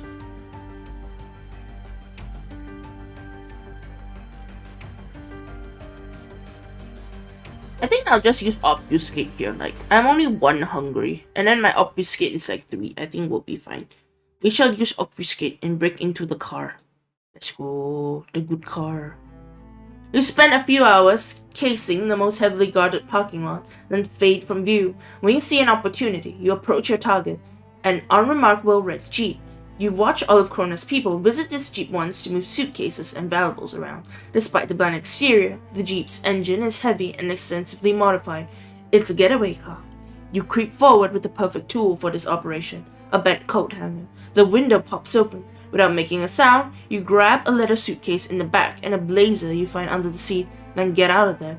The suitcase, easy to open back at your room, is full of financial documentation that unfortunately you can't use without high-level government clearance. But the suitcase also has an envelope full of cash. The blazer has a hidden lining with a fistful of $100 bills. Perfect. You get rid of everything except the money. I'm gonna steal more stuff. We're stealing for the lockers. I can disable the alarms. I'm pretty good at hacking. You check the trailers and get a feel for the alarm system. The more secure ones have motion sensors and other technology that would take you too long to bypass. You avoid those and focus on one with a simple, silent alarm hooked up to the door and the single window. You check the alarm's make and model online, then spend a few hours making sure the alarm system is as primitive as you think it is. And it is. It's just an unencrypted radio signal that's transmitted between the sensors. You intercept the signal and use your laptop to figure out what it's sending. Then just spoof the data and convince the sensor that everything is fine. That was the only hard part. You crawl in through the window, find a desk, and rifle through it for a fat roll of hundreds. You're gone in minutes. The next day, you were repeatedly jarred awake by the sound of heavy equipment moving around. Vampires speak heavy, sleep heavy, but your nerves are on edge all day. Someone bangs savagely on your door, just as you get ready to leave. Courier, it's Nile. Get out of here. 𝒖🔄💄 wants to see you. You poke your head outside to confront the �ဗTuber's underling. The sky is still tinged with purple in the west. Meet me at the red tent, they snap. Then they take off. How much money did I steal? I had like 1,400. How much did I steal? Oh my god! $21,000! Holy crap! I stole a lot of stuff. Is it an achievement for that much money? I can't see. I can tell. Wait. What would it be under? Acquire a vehicle more than $30,000. I do not even have $30,000. Wait, how much money that? It was like 21,000? Jeez. Oh wait, I could sell my mansion. That might work. Okay. Well, as soon as we get back to the store, get back to town, let's sell our stuff and buy like a super fancy car. Alright. You've been ordered to the red tent, and you feel eyes on you as you step outside. After a few minutes spent checking possible exits, you enter the red tent for the first time. The guard dog that's always outside takes the lead. You follow the Malinois. Most of it isn't officers like you were expecting. Instead, dozens of migrant prisoners, mostly women, are lined up in front of refurbished laptops, performing mechanical Turk-style labor. A few with good English skills appear to be phone banking for Texas politicians or Christian charity organizations. Past the security door is a crude facsimile of a government office, complete with faux wood paneled walls and a deep blue carpet. Looking fancy, looking very businessy, sharp face. You find 𝒖🔄💄 in an she looks like a level 99 carrot. Yeah, basically. That's what 𝒐𝒐s are. They're all Karens. You find 𝒖🔄💄 in an oversized office, seated at an elaborately carved wooden desk in front of a Department of Homeland Security seal. 𝒖𝒄𝒄 looks like the picture you saw of her. She's tall and gaunt, with long blonde hair arranged in an elaborate braid. She wears a blue-black pantsuit decorated with more silver jewelry than most government workers. Her colorless eyes meet yours. You detect a flicker of distaste and disappointment. She could melt me with her stare. She just looks at you, and then you'd be like, I'll do anything. I'll tell you anything. Because also, that's their powers. They get to dominate you. Literally, it's called dominate. Like, they can tell you a command, and then you will do it, basically. And they can also mess with your memories. Oh, the courier is here, the 𝒐𝒐 says, as if you haven't been spending the last few nights trying to figure out if Nile finished your delivery. The USB, you say. Be quiet, courier, the 𝒐𝒐 says. She speaks with little heat, more annoyed than angry, as she scans a printout. Then she glances at Nile, who hands her the USB they took from you. She regards it with irritation, then plugs it into a spare laptop and starts to read. The second Inquisition is coming, 𝒖𝒄𝒄 says. Thank you, Leto. Nile clears their throat, and then says, Isn't that a problem, ma'am? An opportunity, 𝒖𝒄𝒄 says, rubbing the head of her Malinois. The animal does not react.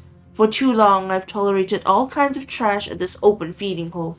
Now the SI gives me the opportunity to get rid of the anarchs, the hangers-on, the filth.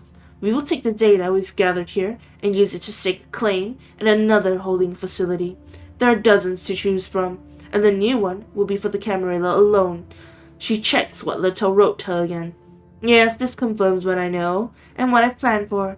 Nile, a kill team from the Information Awareness Office at the Pentagon will be here in the morning.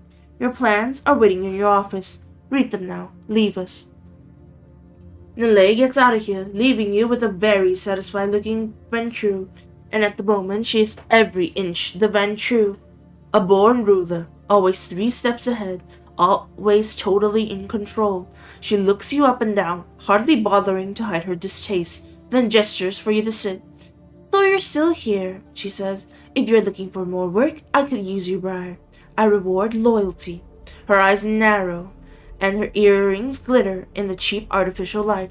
I return loyalty. That's all we kindred have, you know, our bonds with each other. Technically, you finish your job here and should be able to walk right back to your truck, but before you can say anything, 𝒖𝒔𝒄 says, Camp Scheffler can always use a competent professional who is not already entangled in local politics. In exchange for her helping me with certain matters here, perhaps I could teach you something. Money. I respect that, the blue blood says. Sometimes it's unhealthy to grow too close, but if you change your mind, and if you serve me well, of course, I'm willing to share my clan's secrets of mental command and near invisibility. And of course, she settles her hand on the head of the Malinois. But tell me, if you're only looking for money, why are you still here when the road offers so many opportunities for an ambitious young neonate? Camarilla, I'm impressed what you're doing here. So, you're something more than Princeton's pet messenger, 𝒖𝒔𝒄 says. I'm glad you recognize what I've been able to create here.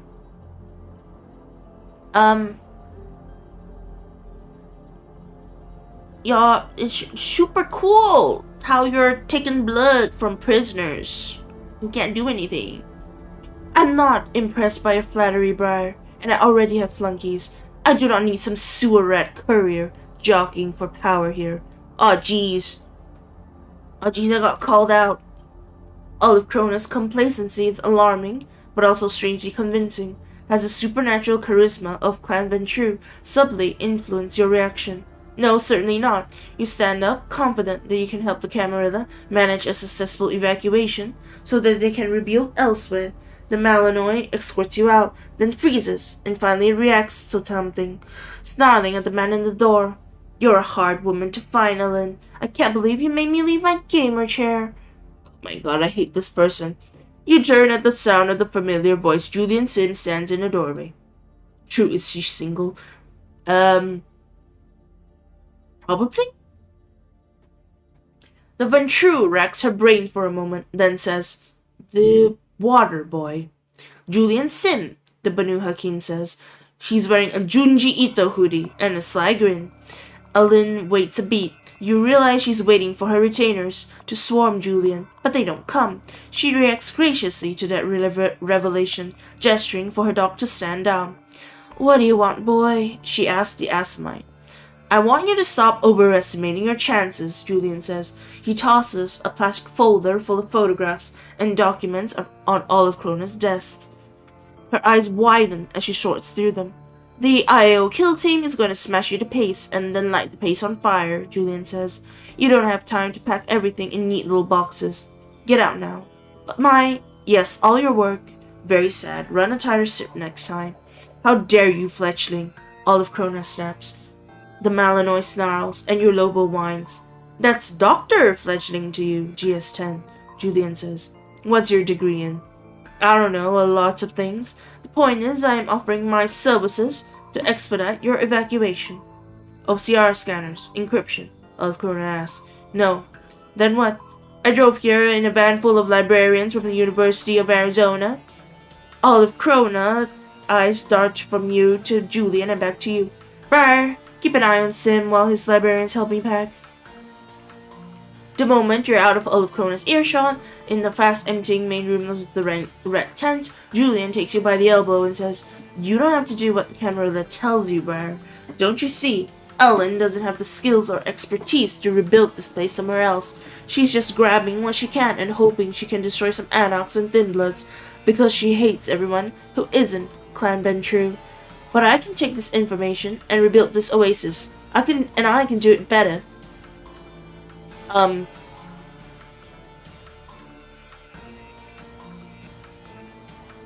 Okay, I'm doing what I can to survive. Get out of my way. Julian just shakes his head. "You're making a mistake, Briar. We're young and allowed to make mistakes, but not forever." He signals his librarian starts grabbing whatever he can get his hands on. Now you're going to work while Julian steals everything he can. You step outside the red tent. Speaking of Junji Ito, Uzumaki will be released as my... Ooh! I don't think I've seen much of Junji Ito other than like some of the comics. Because I think I'll just be traumatized. The evacuation is really kicking off, with 𝒂𝒏𝒂𝒎 coordinating her underlings and Julian pretending to help her while stealing as much as she can. You consider how it can help, or help, as the case may be. 𝒂𝒏𝒂𝒎 keeps a lot of files and equipment on lockdown in the red tent. What is she hiding in there? If you can keep your wits about you, you could use the distraction to break into her secure area and see what's back there. Your Nosferatu contact, Lenora, could help you organize the Anarchs to load up supplies, which would take leadership skills and attention to detail, mostly to make sure they didn't steal too much. If you're smart and technically inclined enough, extensive computer data is waiting to be transferred out. That's what I'm going for. The equivalent physical data, boxes of files, folders, maps, and mimeographs, would require an equal degree of intelligence, as well as a good understanding of academic research techniques, in order to grab the most valuable material. 𝒂𝒏𝒂𝒎's operation is already a mess, whether digital or physical. Someone with a keen eye for detail might just be able to hang around and spot everything that gets dropped, misplaced, or misfiled. There's a lot of equipment to move, and the cat-masked guards aren't helping. Why would they? This is vampire business, and most of them don't understand what's happening. But you could ask 𝒂𝒏𝒂𝒎 for money, and pass some of her cash around to get the guards working for you. And while the Russian Bruja would have to be persuaded to help, their tent is right next to 𝒂𝒏𝒂𝒎's. If you convince them to help with the evacuation instead of fleeing, they might be useful. Whatever you do, you can't let this data get caught out of the open. If the SI hits you before it's packed up, it'll be a significant breach of the masquerade. Alright, let's see.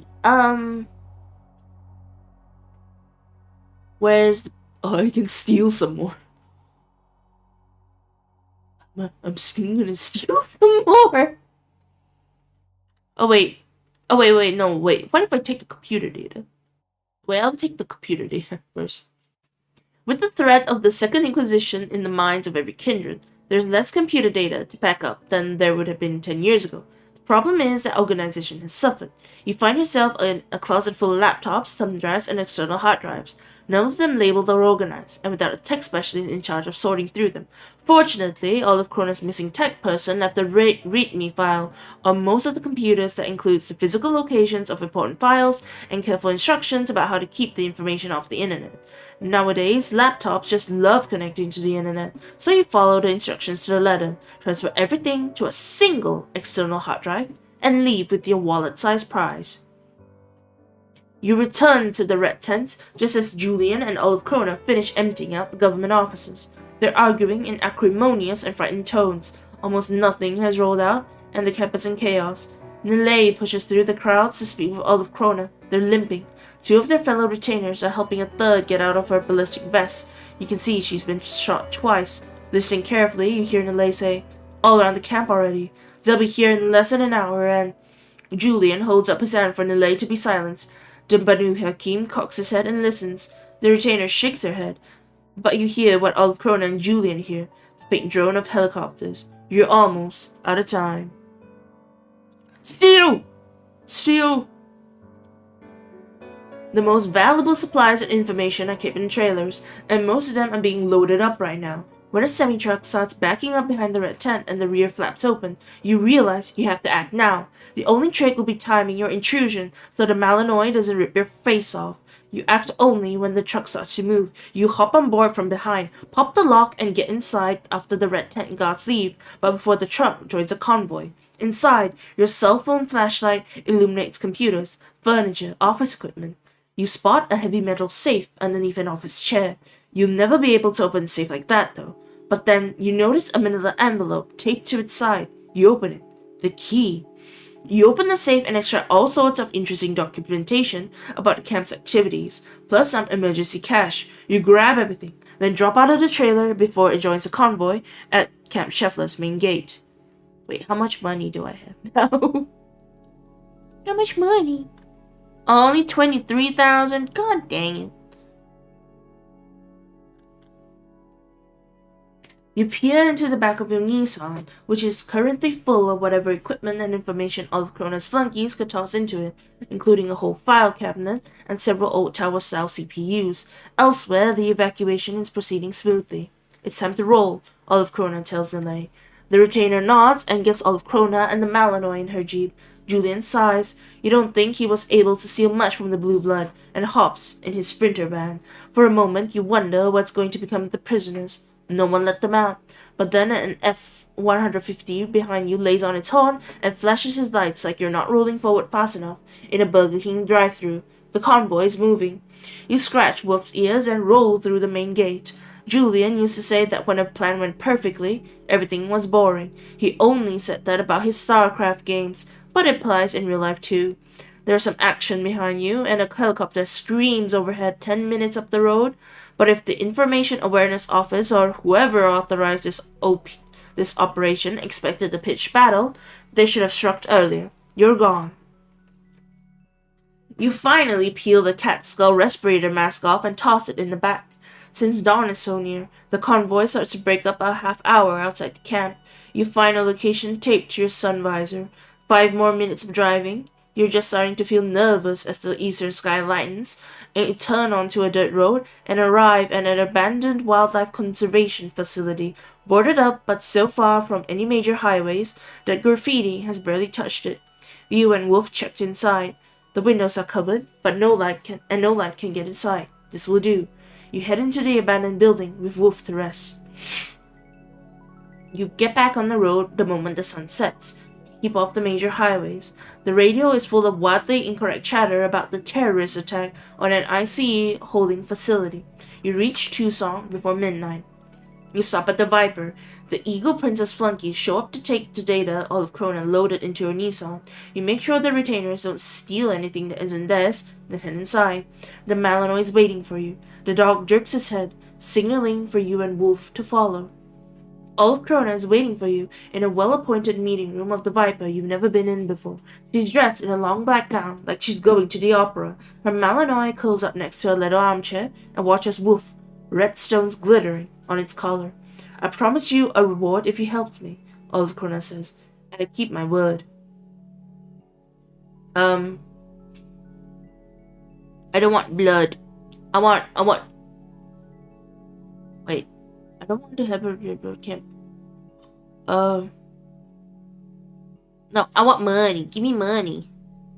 I would criticize your straightforward dealings, Olive Krona says, but I appreciate knowing where people stand. There are too many liars in government. She writes you a check as she speaks, then hands you a check for 1,000. Only 1,000. I need to rebuild Briar, but thank you again for your assistance. She rises and departs, followed by her dog. Prince Atto is on the stairs between the rooftop Elysium and the Viper's semi-public areas. He's dressed in a tuxedo, as if he's about to hit a nicer place than the Viper. Ah, Briar, Leto says when he sees you. It's good to see you in one piece after the SI got through with Camp Scheffler.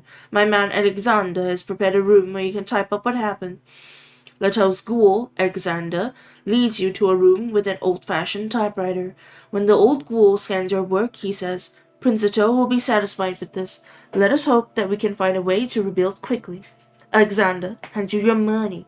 You head back to your Nissan and make sure the money adds up. You return to your estate and park the Nissan. That day, you dream of sunrise. Well, at least we shan't die of thirst, the Tower of Bar Claw says. I shall thank God for that. You are welcome to thank Muhammad. You roll your eyes, peel off your helmet, and enjoy surprising this kangaroo whelp. I have seen women before, ma'am, he says, just never so high up. You guard your emotions well, you say. I look forward to seeing how you react in the sunrise. To the sunrise. Hues of red and orange are spreading across the eastern sky. Ah, dawn, that rosy-fingered Leto says, always spoiling an interesting conversation. I suppose you have no secret to escape it, despite your great age and wisdom. My veins are dry, you say. Well, I can't refuse you shelter, even if we are enemies, the gangrel says. His ankles sink into the sand, then his hips. Come with me, he says, holding out his hand. You take it, and the sun wraps around both of you as you sink down into the desert just ahead of the sunrise. In the blackness of that tomb, you consider who you are. October 1917. Before this war, you kept to the ways of the Banu Hakim, if not exactly to the ways of the mortal empire in which you exist. And in these times of chaos, you have come to respect the elders and their ways even more. Not just your own elders, even the traditions of the elders, the Camarilla, have earned your grudging respect. Princes and primogen, laws and mutual respect, backed up by the wisdom and power of the elders. As the world grows more complex in its modern nights, that is the only way Canaanites can thrive. They keep us, okay, the traditions and elders are fine, but I'm not swearing oath to them unless I must. You shake off these strange notions of bowing to the traditions and drag yourself up out of sleep. Ayla's memories cling to you as the sun sets and your night begins. After a day of fitful dreams, you throw on your courier's outfit and boots and get ready for another night. You check the progress the workers made during the day. The main hall is looking great, and they've already furnished an entire sitting room in the same 80s but actually good style as a furnished bedroom. And of course, they've started on the garage. You head there, admire the gleaming walls and your Nissan, and push the door button to open the door. You watch as a metallic cute sports car rolls towards your mission along the winding road. It's not hiding and it's not aggressive, so you just wait until Julian Sim parks his Fisker Karma next to your Nissan, steps out of the sports car, and looks around. Chapter 7. Halfway to Dawn. How many chapters are there? I don't remember. How much money do I have? I want to know how money do I have. Oh, sheesh, 27,000, almost there. I need 30,000. I don't think I have enough. Let me check how many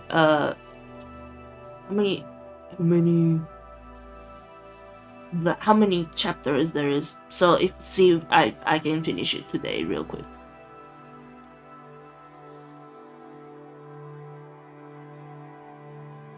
This one? No, this is chapter 1. Is it this one? Is there a chapter 8?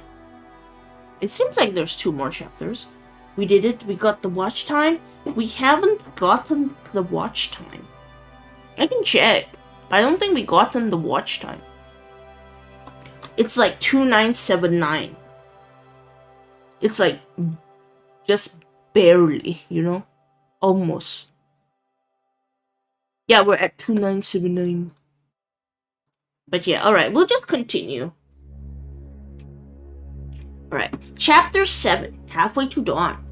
Julian is wearing a Nicolas Cage dragon shirt under a zip-up glitch hoodie with the Rebel Alliance logo from Star Wars.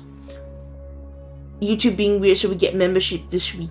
No, I think we'll get it like next week. If YouTube takes the job seriously. No, okay, so the idea is that watch time updates like 1 week before. So right now it's the latest date we have is like basically like 6th of September. So almost like 1 week before, like a little less than 1 week before. So it updates 1 day at a time. So if I didn't stream on a certain day, then of course the watch time doesn't update. Does that make sense? Alright. And let me restart. Okay, Chapter 7, Halfway to Dawn. Julian is wearing a Nicolas Cage dragon shirt under a zip-up glitch hoodie with the Rebel Alliance logo from Star Wars. Wow! The Banu... Okay, I shouldn't make that voice. Wow, the Banu Hakim says. It's not my style, but I have to respect a vampire castle. Do you have brides? Like vampire brides? Nice whisker, can I have one? If things go according to plan, I'll get you a whole fleet, Julian says, and someone to drive it so I can ride it in style. But first I need to thank you for the last job you did. My last delivery. That silver knife has caused more troubles for my enemies than a whole pack of thralls could, Julian says. First, it distracted Jasper Nolis so he couldn't find me while I was in Denver. Then Princess's enforcer, Dove, spent 2 weeks investigating the pawn shop where I dropped it off instead of bothering me, and they drove it out to that airfield in Arizona.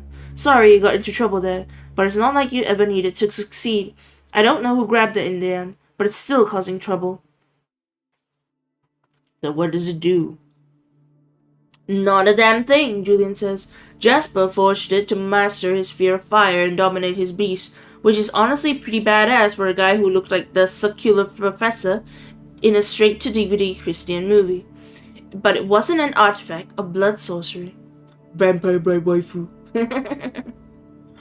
Still, once one of us starts chasing a weird object, they all start doing it. And once I realized what was happening, I made use of everyone's stupidity. Sorry if you got shot at. So it was just a ruse, a swindle, a hustle, a con, Julian says. The knife had no power, but that usurper did. That's why I killed him.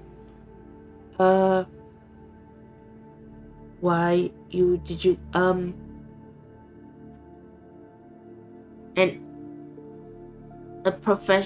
ideological dispute? I suppose you could call it that, Julian says. Jasper wanted to torture a bunch of powerful vampires he captured until they lost their minds, then rebuilt their psyches from the ground up. This was not the work of a man I wanted in my future. I know what I am, Briar, but I have a code. I may not be much of a vampire, but I am still a child of Hakim, and our work is to judge the unrighteous. Alright, hold on. 1 second. Okay. There's that strange gleam in Julian's eyes again. Some nights it seems like Julian's sin couldn't be a worse representative of his religion or of the larger cultural complex that surrounds and sustains Clan Banu Hakim. But some nights your old friend looks like the angel of death.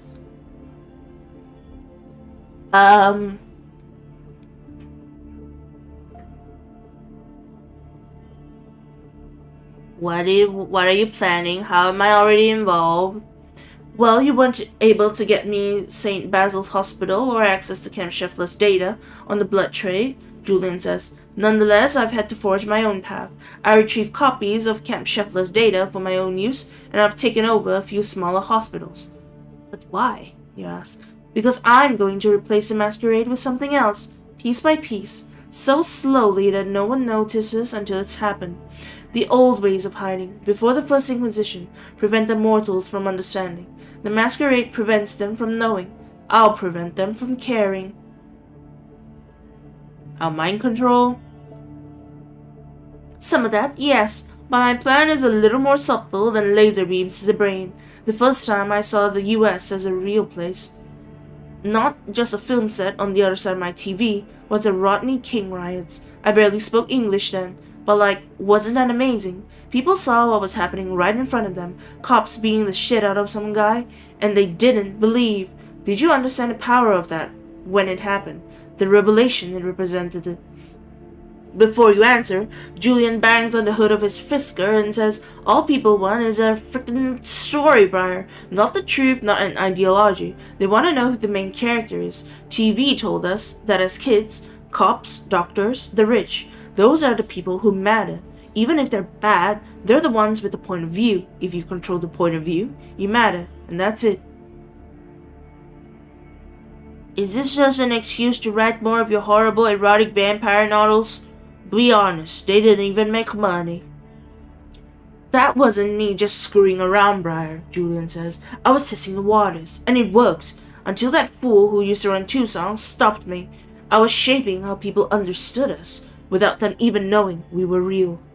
The LA riots mom told me stories. I had no idea what they're talking about. Look, here's what I mean. You turn on the TV, and there's a show on about rich assholes and they're terrible people. But it's about them, right? The story is about them. So the world, the real world, starts to become about them. We need to make the story of the world about us. Through influence and manipulation and art and a bit of good old-fashioned mind control, we need to make a new point of view, the new eye, through which mortals view the world. They can't understand it's us at first, but eventually they'll understand, and they'll love us, because through which they see the world, it's us. But to even begin this project, I need 3 things: data, influence, and an experimental subject. Well, 4 things: data, influence, and experimental subject, and no sorcerers conducting unholy experiments for using research I need. For a moment, he burns with an aura of righteousness, but then Julian turns back into the code red, as he digs the toe of his sneaker into the ground and glances uncomfortably at you. But there's another reason I got rid of Jasper no less, the Banu Hakim says uncomfortably. He knew Ayla. A fictional story set in a historically accurate event. Oh yeah, so the vampire always does this, where they take like real stuff and turn it into fiction. So like, they basically turn everything into vampires conspiracies. That's basically it. Turn all the political events into vampire conspiracies. And this is who we have been dreaming about. We have been dreaming as we are this lady who is a pilot, and she's also a vampire. But apparently we consumed her. We took her blood. November 1918. Dear God, you're still with us. The warlock jumps to his feet at the little outdoor cafe, rattling the teacups as he emerged from the desert just behind the gangrel pilot. And who is this? The warlock asks, switching from English to French. Excuse me, where are my manners? I'm Jasper Nolas, gentleman magician. He bows, awkward in his desert robes. And Leto, you look shorter without your airplane. I lost it in the desert, the gangrel says, but I made a friend. He isn't like the outlanders you met before in your long life. You can't help but think. Leto Barclaw is sophisticated without being pompous, charming without being cloying. But perhaps you're just not thinking clearly because you just walked across half the Sahara with him after your planes crashed, and because you're almost mad with hunger. And who is your friend? Jasper asks. This is Ayla, Leto says, of Clan Banu Hakim. Ah, your enemy. Our enemy. Except I have news, my outlander friend. I just got news from the dove of Morder. She sent it via radio. What a brave new world we've entered, of instantaneous communication. Did you ever think we would see it? Anyway, the war is over. It's over almost everywhere now, I think. Though news still travels by donkey cart in some places. I'm sure that will all change, though, in this century. He looks at you. I'm afraid you're lost, young lady. Or at least, the Ottomans have lost. How will the Assamites adapt, I wonder? Briar, are you still with us? Morocco fades away, replaced by Arizona. Ayla's thoughts withdraw, vanishing deep into your marrow where they linger like a dull ache in your bones. What's past is past. What are we gonna do about this tonight and tomorrow night? I have a few ideas, Julian says. In fact, I have a lot of ideas. You said you wouldn't work with me, but I think we can still work together, Briar. Second Inquisition wants the Camarilla gone from the southwest, and they have the power to do it. You need to understand. Every Canaanite needs to understand. The masquerade is breaking down. Do you think it can last until the end of the century? I really don't care. You're lying to yourself, Julian snaps. When the dove of Morder embraced you and you understood that you could live forever, well, forever's coming, and it's not going to be like tonight. He holds up his smartphone, takes a selfie with you and your Nissan, and uploads it to God knows where. Soon the whole world will be visible to everyone, all the time. Bearing apocalypse, this is inevitable. We can't hide because there'll be no place to hide. We must act. We must seize the narrative. Seize every one of these digital windows and tell people the story about what they see. They will know the facts and we will tell them what it means. Only then can we survive. So will you help me? I want money. Give me money. $5,000 up front and you loop me into whatever the local camera is doing. Make it 10. You fucking thief, what makes you think I have 10 grand lying around? Your car costs $115,000. Shit, Nadia was right. I should have taken the Nissan Leaf. Okay, fine. I'll Venmo you, thief. Hey, remember when I put together the prototype online transaction program years before Venmo, when no one wanted to front me money because I picked I Live Off You by X-Ray Specs for the launch song? Anyway, you're a greedy asshole.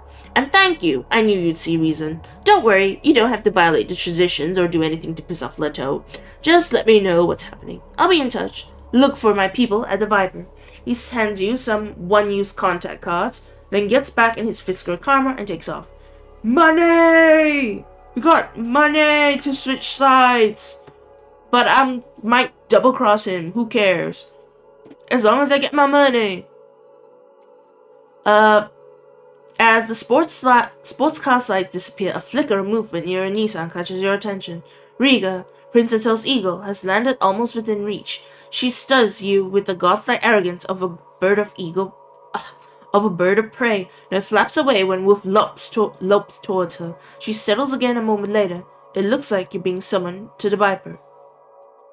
Good, I need more money. Say what you want about the camera. You certainly complained before, but they do pay well. You hop in your Nissan, watch Riga for a moment to make sure she's taking you to the Viper, and speed off. You get valet parking this time, and there's someone specifically tasked with feeding and walking your Lobo because wolves aren't allowed on the dance floor, but the swole guy in the Ed Hardy shirt you've seen before looks haunted. You don't think he's a blood doll, so it's not like he's anemic, but his face looks grey and tired, like he's been up for nights. You wonder if you're even allowed through the glass-lined VIP entrance, but the bouncer just waves you in. You have to put your face on, of course, but you get used to this. The crowd on the dance floor is oddly subdued, as if some malaise pouring down from above has infected the mortals. But the music is still pounding, and the crowd toward the middle of the dance floor is a blur of limbs and sweat. You spot a familiar face in the crowd, a delivery girl from the Malaysian restaurant attached to her fine motor skills. She has to be Julian's contact. Is there another name on one of the cards Julian gave you? Here it is, Nadia. The upstairs Elysium is crowded with vampires and retainers whispering to each other in worried tones. You don't see the Eagle Prince. Riga circles overhead, then perches on one of the cacti that cover the hidden roof of the Viper. Good, you're here. Dove is studying the stars through the cacti. As the city lights up here are dimmed through whatever sorcery has touched this place. She's wearing rough, old leather over her powerful physique, like what a motorcycle courier would have worn just after they invented motorcycles. You can see the marks of recent and incomplete regeneration. She was burned by fire or sunlight and hasn't finished repairing herself. Are we under attack? You? No, Leto and I are under attack, Dove says. But you might get stepped on accidentally, like a rat in a bar fight, so be careful. Then your sire's eyes follow a maroon Toyota 𝑴86 as it wheezes into the parking lot.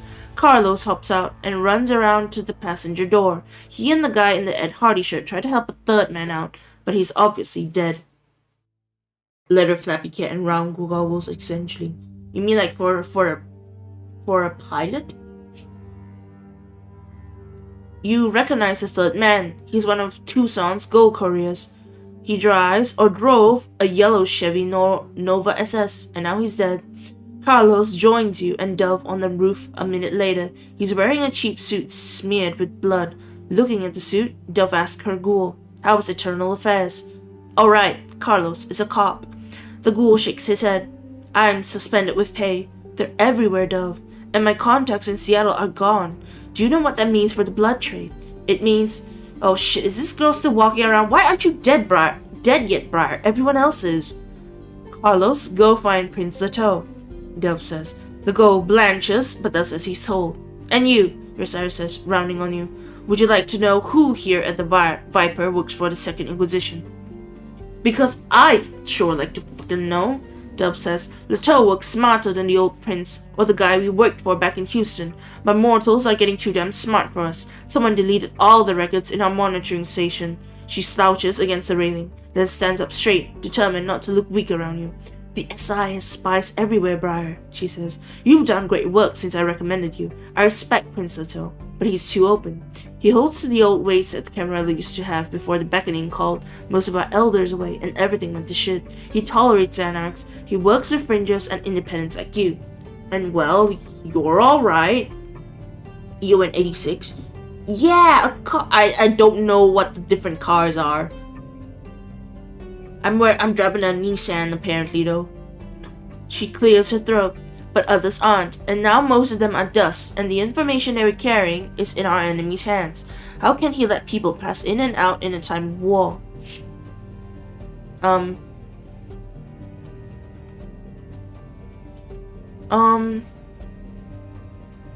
Yeah, I'll do it, but we let's go driving. We haven't spent some quality family time. By the way, Dove is our, like, vampire mom. You don't know how to leave anyone alone, do you? Dove says, but then she glances your way and shifts her shoulders. Alright, Briar, fine. Find this traitor for me, and I'll use you as an excuse to take a drive. You don't mind being used, do you? But don't disappoint me. I want that spy caught. Looking for a spy might be a good chance to spy for Julian, but we hesitate to betray the Camarilla outright. I don't expect you to catch a traitor hidden in the wainscoting, Dove says, but you're a fresh set of eyes and Prince Ito trusts you. Use those fresh eyes, look for anything strange, and report back to me. Let's solve this problem before we have to flee to Seattle. Okay.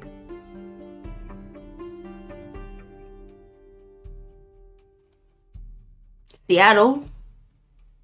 Chusong was a conduit between Camp Scheffler and Seattle, which is going to be running low on supplies soon. Prince Cross should have sent a courier by now to ask what happened. Maybe things are bad up there too. They're bad everywhere. Some nights I just want to buy a townhouse in San Francisco and retire. But we can't do that, can we? Find the spy, Briar. There are only a few dozen people up here in Elysium, but the Viper sprawls like a medieval castle, and even with the mood subdued, there are hundreds of people downstairs. You wonder how to approach this investigation, and if any of the information you can find could turn a profit. One thing is for sure, the SI is getting dangerous. If you don't find any clues, the spy will escape with information about the local kindred, including you. Letting that information leave the Viper is a clear violation of the masquerade. Where's the part with... I don't know, where anything hacking related? You know what? No, we're super hungry. We can't do any more things.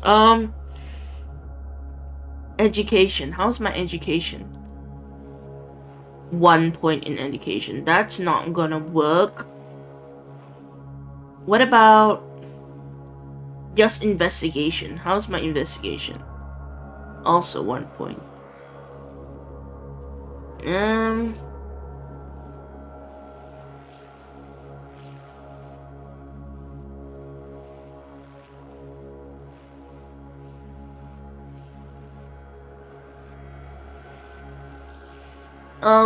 Let's try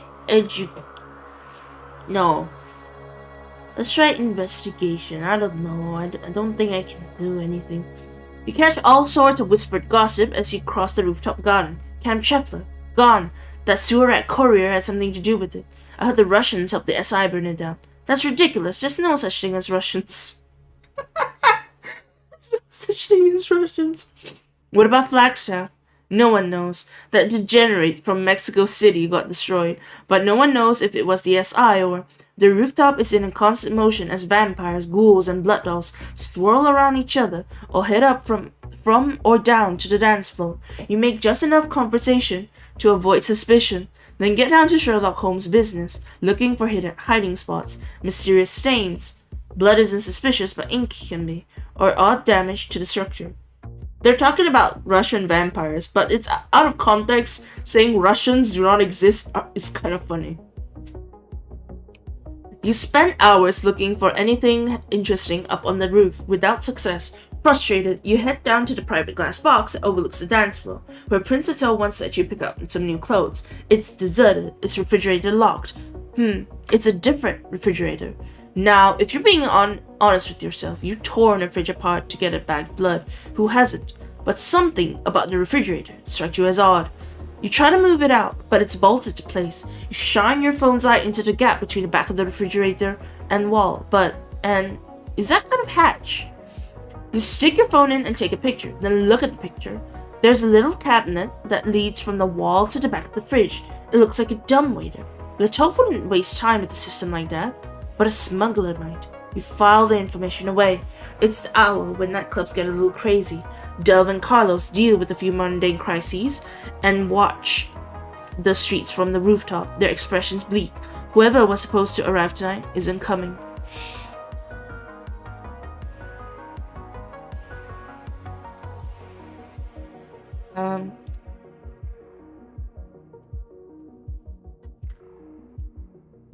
I think we can do checking out the bad vibes, because I think that might be like awareness. So let's try and do that. Hit the dance floor. Fledgling and neonate kindred circulate along the walls. Though not allowed to feed here, they congregate at the edge of the dance floor to exchange gossip. Has anyone heard about what happened in Phoenix? I've got a friend there. I think it's safe. That 𝒂𝒎, the one who got driven out by the last prince, made some kind of deal and now everyone's lying low. And has anyone heard from Dallas? Just what you see on the news, all house fires. It's quiet for the Viper, but that still means the dance floor is a cacophony of industrial beats and thrashing limbs. You edge around the dancers and try to push past the mood of vague worry to find something interesting. You try to get a feel for the Viper, but the place is enormous. You end up following a few false leads. Bad moods, frayed tempers, and anxious looks leads you to investigate fights, breakups, and a couple of low-level hustlers. You keep searching for anything weird, anything that smells like conspiracy, but you get nowhere. You force yourself to give up before you waste the rest of the night. There's a ripple of excitement from the kindred when Alexander appears and speaks with Dove. Rumor has it that 𝒂𝒏 will appear soon. It's time to decide what you do with what you know. The dumbwaiter behind the fridge that you're sure isn't supposed to be there. Hello, Yidgy Kitty. Hello.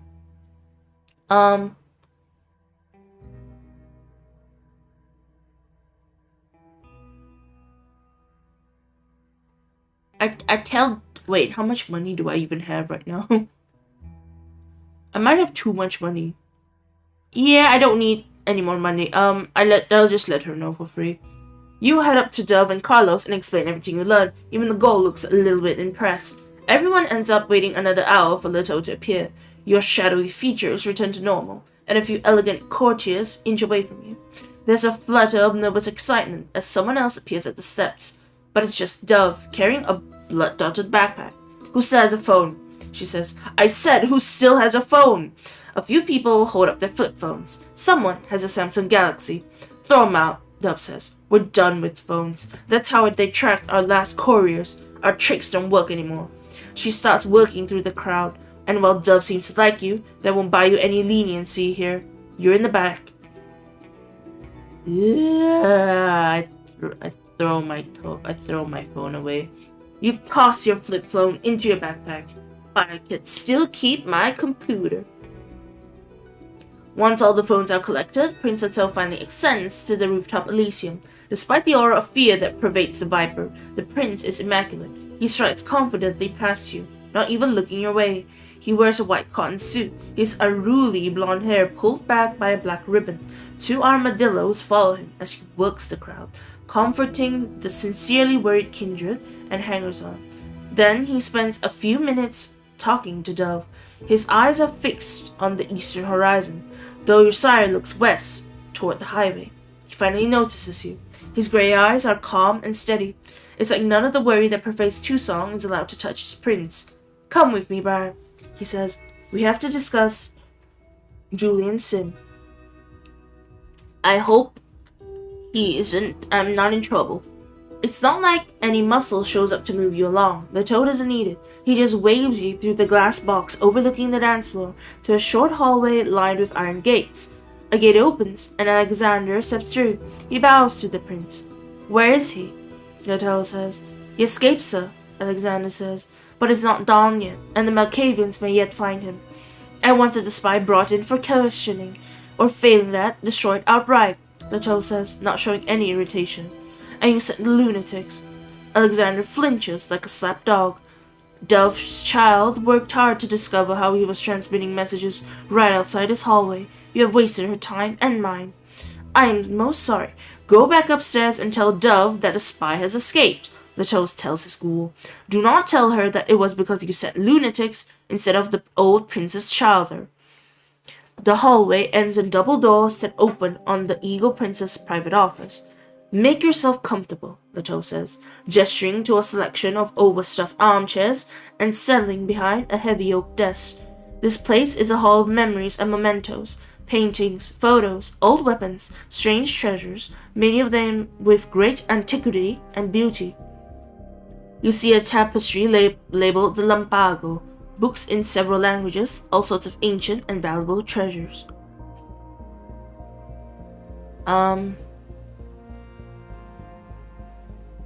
Anything worth stealing? I mean, if the opportunity should arise. The oil paintings from the 18th and 19th centuries are a good bet, if you could get them out of their frames. A painting of Littell hangs on one wall. He looks a little younger than he is now.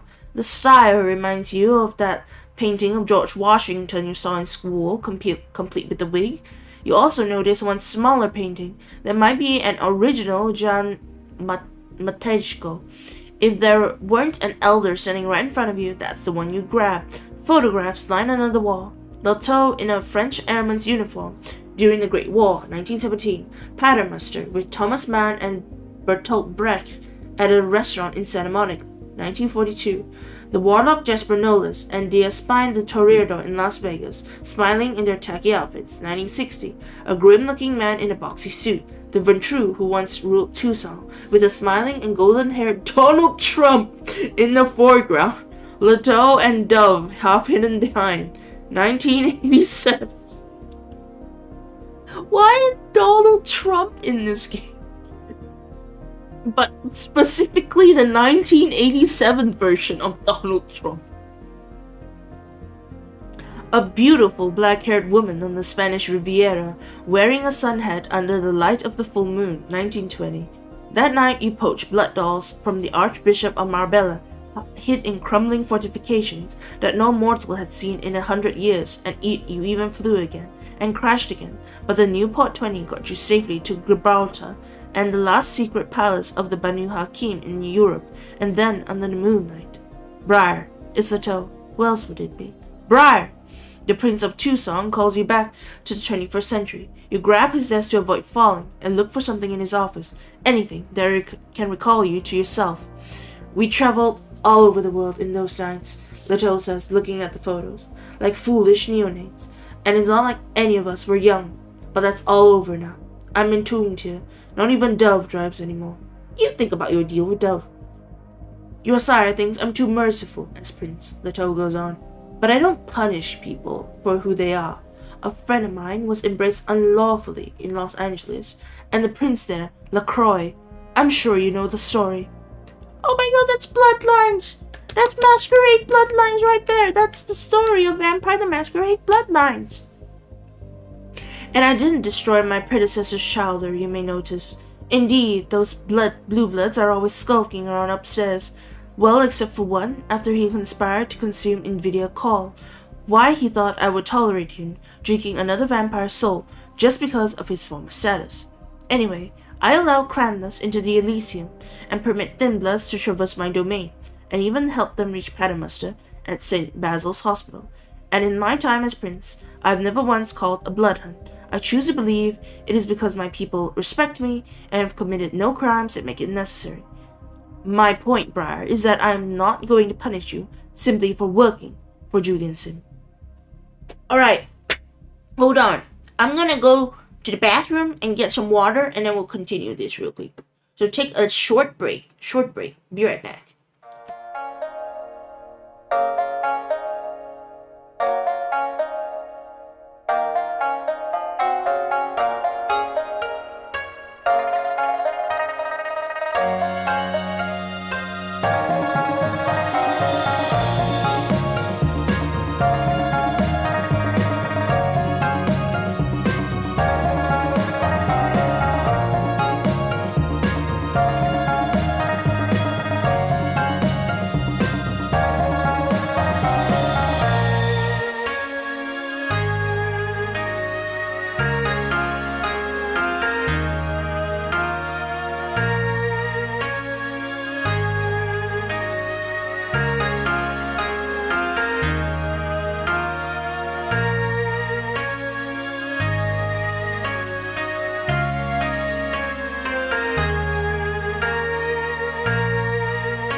haven't hydrated for since I started. I'm gonna hydrate a little more while I see what I want to pick.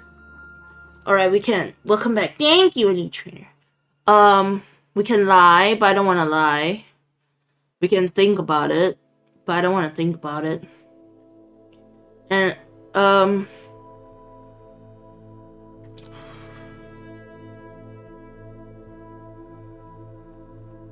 don't want to no, I don't want to escalate it. I think I will feel out his mood. I think that's the only thing I can do here. Which I don't want to lie. Shame on you, chat. No hydrate check. I didn't have water. That's why I couldn't hydrate, because I just didn't have water. So I went to get water. How do you know Julian? You asked, trying to feel out the prince's mood. Before I was prince, I lobbied to bring Clan Banu Hakim closer to the Camarilla, Prince Atoe says. Under the old Prince of Tucson, you ask. You see the slightest flicker on Atoe's face. That's still a sore spot, but you can use that to your advantage. You keep the subsequent conservation focus on the old prince's downfall, skillfully avoiding the subject of Julian's sin, though it annoys the Eagle Prince to discuss the ugliness around his predecessor's downfall. The Prince of Tucson turns away from you to study a table littered with mementos, playbills, engine parts, a single cowboy boot, a Quran, a long curved knife still in its turquoise studded sheath. He picks it up, testing its weight, and then says, "Tell me what you know about Ayla."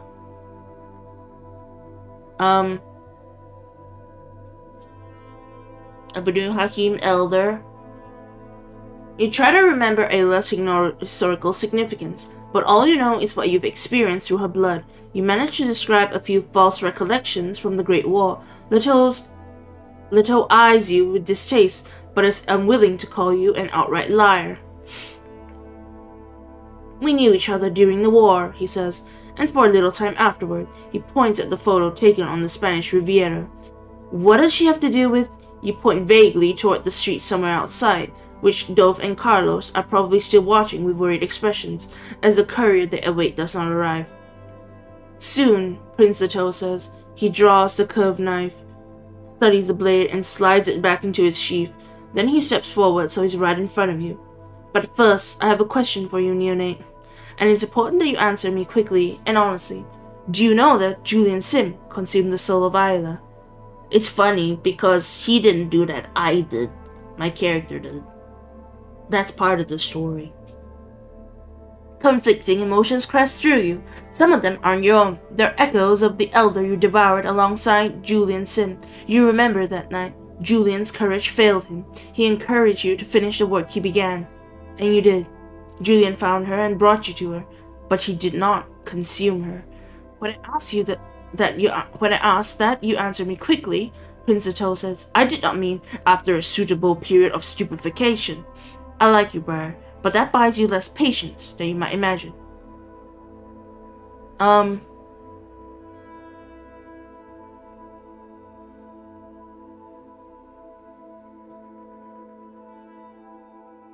Well, I still have to lie, because I can't say that I did it. If Julian did what you say, I don't know anything about it. Just as you start to speak, someone knocks on your door. Prince Atoe ignores it, narrowing his eyes as he studies your face. You feel the power of his blood, and remember the years spent hiding, afraid that your aura would have revealed what you did, but the spiritual marks of the act have faded. After a moment, the Prince of Tucson takes a step back, his expression puzzled. The door bangs again. What is it? We have found the last courier, Dove's voice, flat and hard. The Eagle Prince studies you for another moment, then opens his office door. She's dead, Dove tells Atoe as she enters. We found her car 2 blocks away. She crawled into one of the safe houses, but couldn't reach the phone. So that's all of them. Atoe says, I'm here. Carlos is here. You couldn't even track down a single white, Atoe saps. Maybe we'll send Carlos in his Corolla if we have to, but not you. Did my child have anything to say? Dove asked, gesturing at you. She actually looks a little concerned for your well-being. Atoe stares at you again, his grey eyes shimmering, and his expression different from anything you've seen before. Thoughtful.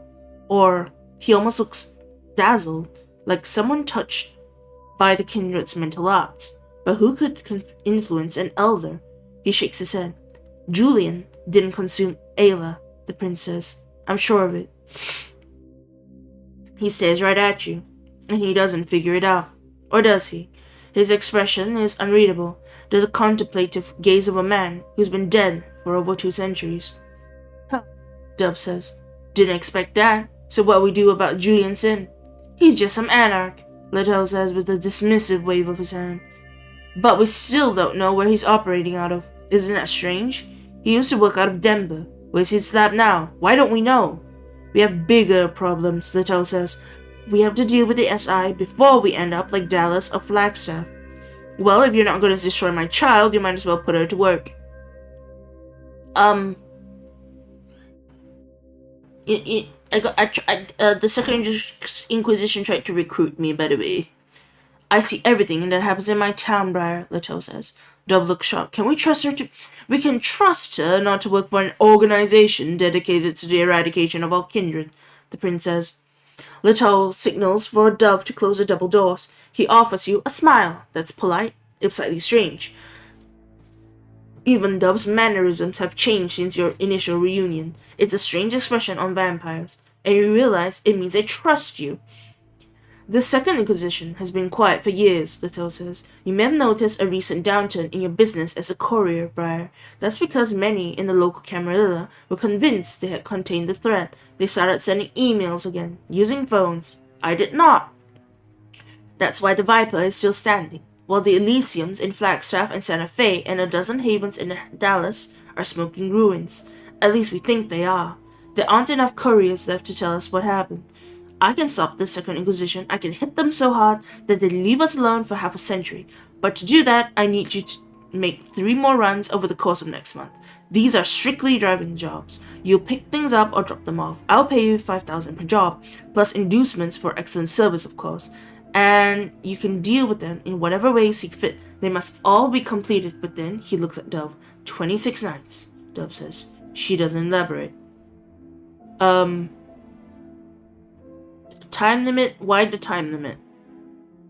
I'm glad we have an understanding, Littell says. And again, this is just driving. If you want to get into trouble on the road, you're welcome to, of course. To answer your question, well, every invasion has a timeline, and I've gained access to some of Agent Donati's plans. She reaches Tucson on December 18th, and if she has her way, my city will burn on the 19th. So where am I going, you ask? First, the Torreador de Espine runs a nightclub in Dallas, the Prince of Tucson tells you. A courier was supposed to arrive from there with information. He never made it. You need to succeed where your predecessor failed. Second, there's a ruined research facility just across the border in Utah. Jasper Knowles and 𝑬idia_Cole were both involved in research there. They did a good job stripping the place, but Knowles left an emergency cache there in case the Inquisition should begin again. I need that cache. Finally, we need to destroy Rare Mouse. No, Dub screams. Other princes would twist their underlings' head off for that sudden outburst, but Littell just raises a hand. His voice is stunned, though, when he says, if that monster awakens, he will march across the desert and draw the attention of every hunter in the United States. Briar, when you and Julian Sim were fledglings, you promised your ancestor with prey. I need you to transport some scanning equipment to his domain so we can find him.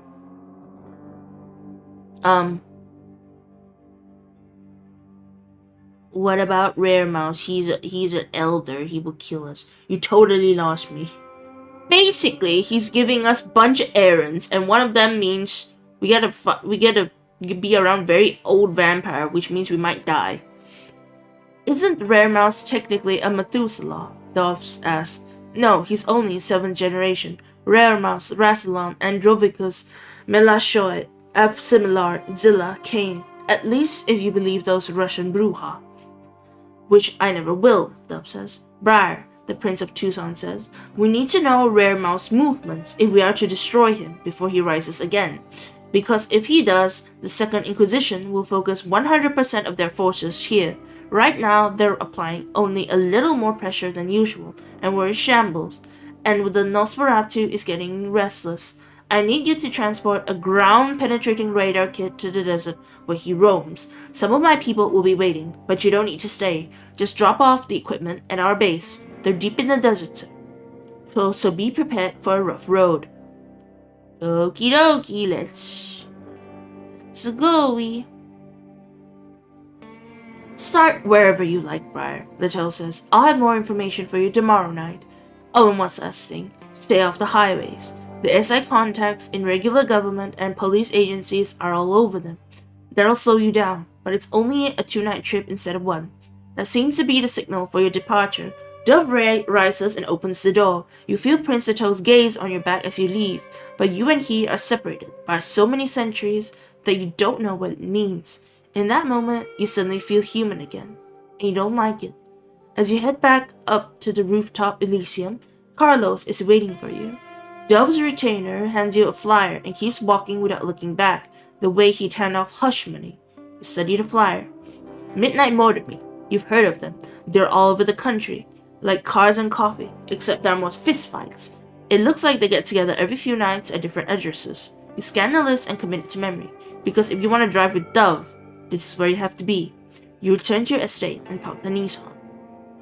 That day, you dream of running across the desert at night. It should feel endless, but at the night, the desert comes alive, and you hunt alongside Lurk of Barclaw. How long has it since you fended it for yourself, rather than receiving blood in pavement?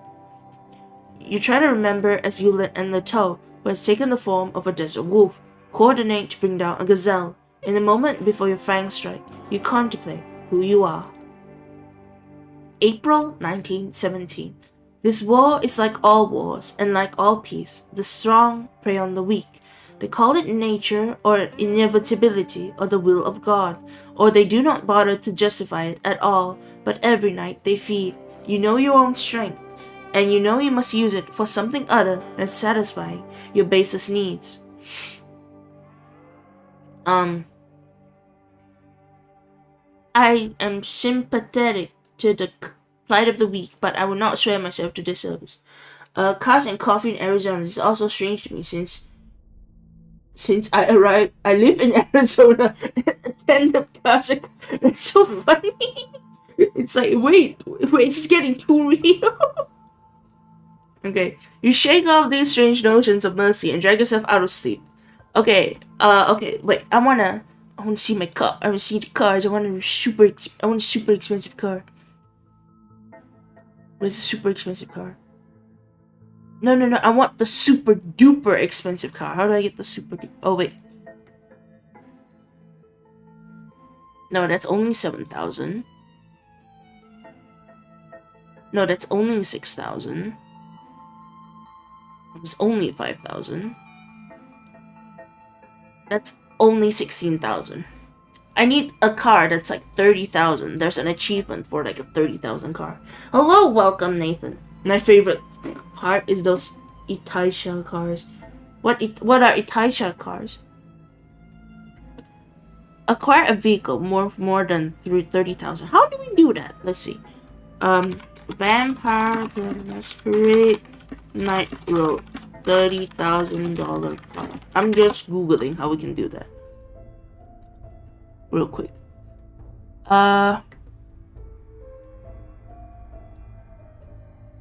There are several cars you can buy from the auto shop. There are ways to steal the car. Oh. Okay. So I can't buy it now because it's not available to me. It's because the most expensive is only 16,000. Let me check my inventory. Wait. Oh, I need hunger. I need money. I need hunger. Spend money to acquire blood.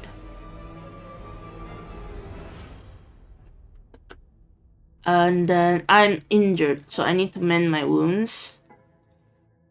What are y'all of what? What are you trying to do, Nathan? I completely mend my injuries.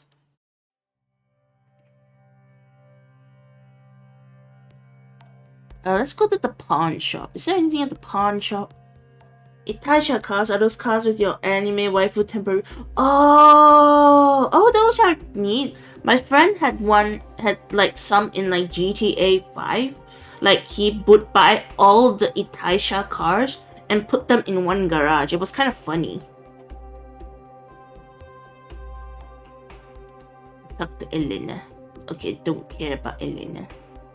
Don't want all these stuffs. Because I don't need any of these stuffs.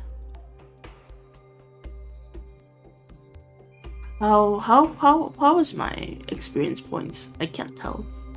Go and unlock the blood, I guess. Okay, wait, we can unlock it further? We can go further than three. What? Oh no. We have 10 points, but we can't go further than 3 anyway. So we go up 1 animalism, and then we're done. Okay. Get in our little Nissan.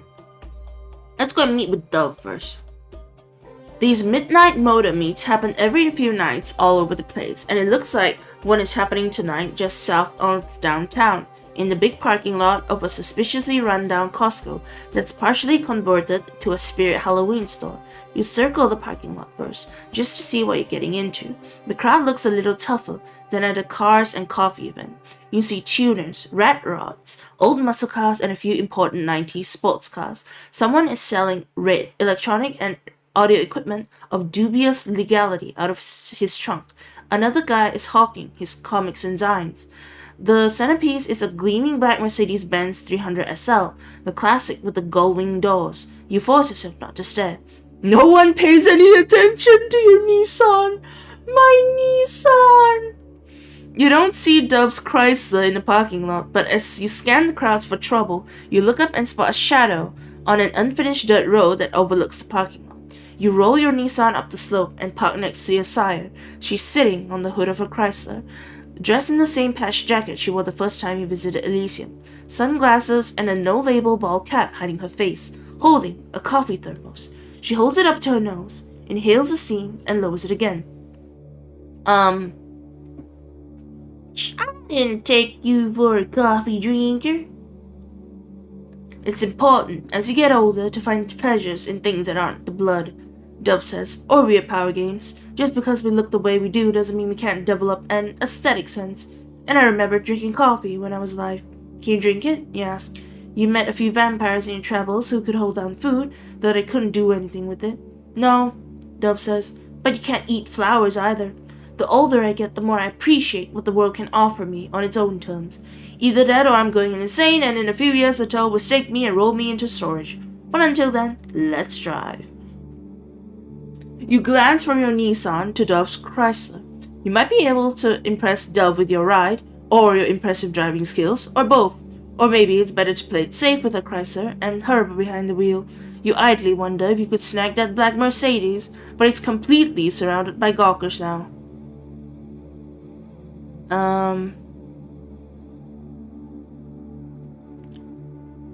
Hop in, we'll take my Nissan. Dove looks annoyed to be relegated to the passenger seat and unimpressed by your handling of the Nissan, but she doesn't say anything as you accelerate away from the midnight Morder meet and turn onto West Aho. Maneuvering around lumbering freight trucks, you pick it up to 75 miles per hour, and Tucson recedes in your rearview mirror. You like candy? I guess not really.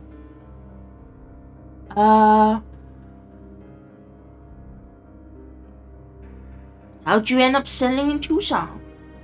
You mean after things got bad in Houston, Dub says. Well, it took me years to figure out what had gone wrong in Houston. It turned out the prince had a bit of a Nosferatu fetish. Ooh, he believed we were naturals at technology, and he was one of the architects of the old Shreknet. Yeah, the thing the hunters infiltrated. But I've been using that stuff since the early days of radio. Hold on. There you go. Enjoy. Anyway, where is it?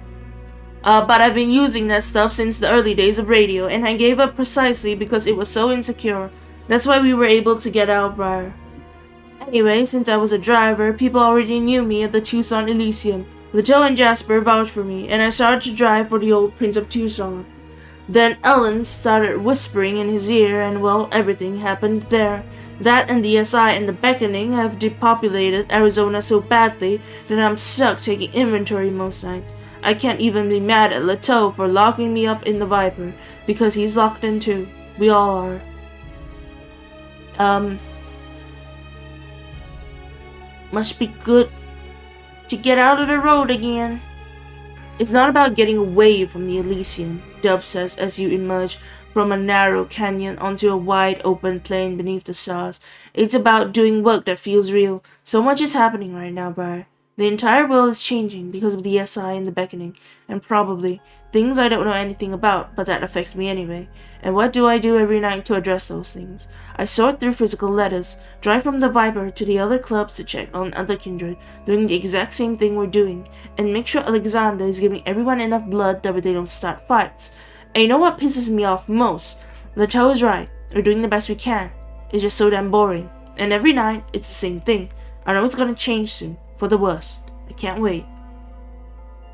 The conversation drifts in a direction of necessity, feeding rights, hunter sightings, intercurrent squabbles. The road rises. You're about halfway through a loop you've driven before west of Tucson. Of course, the last time you made this loop, you were hiding from the Santa Fe primogen. You can't even remember anymore, but you've definitely been here before. Since you've been stuck behind a truck doing 10 below for the past 5 minutes, you pull over when you recognize familiar terrain. Below, not Tucson, but a sprawl of old buildings once used for filming westerns. They're black in the moonlight, like burned ruins. You hid here once during the day, your old CRX hidden under a top, as hunters prowled through the Mission South Church and the old saloon until someone called the cops on them. Just another bad memory. The Nissan idles. Dove suddenly gets out, stretches her legs, flexing her muscles, then looks down on the fake town. You climb out after her as your truck's radiator pings and pops. Before the new restrictions came down on your internet use, Dove says, I looked up my family, my living family. We're all over Limnos. One of us owns a bakery, a good one from the reviews. Another moved to Athens and became an anarchist. No one remembers my father. What about you? Your family must still be alive. Alright, hold on. Well,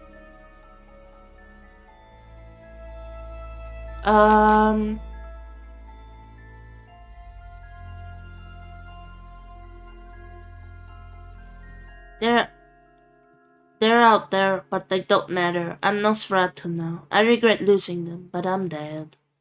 I guess it's good to remember what you are, Dove says. That's always easy for us in particular, isn't it? Dove studies the fake empty city below. When you look at her, she's nothing but a black shape against the stars. The wind blows her hair and stirs her jacket. What are we doing here, Briar? She finally asks. You don't know exactly how she means the question. You and her tonight? The Camarilla of Tucson as secret war, spell of control, and the cities of Desert Bird, the kindred? She glances your way, her pale eyes gleaming in the darkness. Oh my god, we can get a romance with our sire. That's so funny, actually. Ow. Should we romance our sire? It's kind of weird. Sure, let's do it. Let's romance. Don't be ridiculous, Dove says, turning away her skull-like face away. I'm a monster. We both are. But you can see her watching you in the garage's dirty mirror, one eye gleaming through her tangled hair. Dove waits expectantly. You're right, this is a mistake.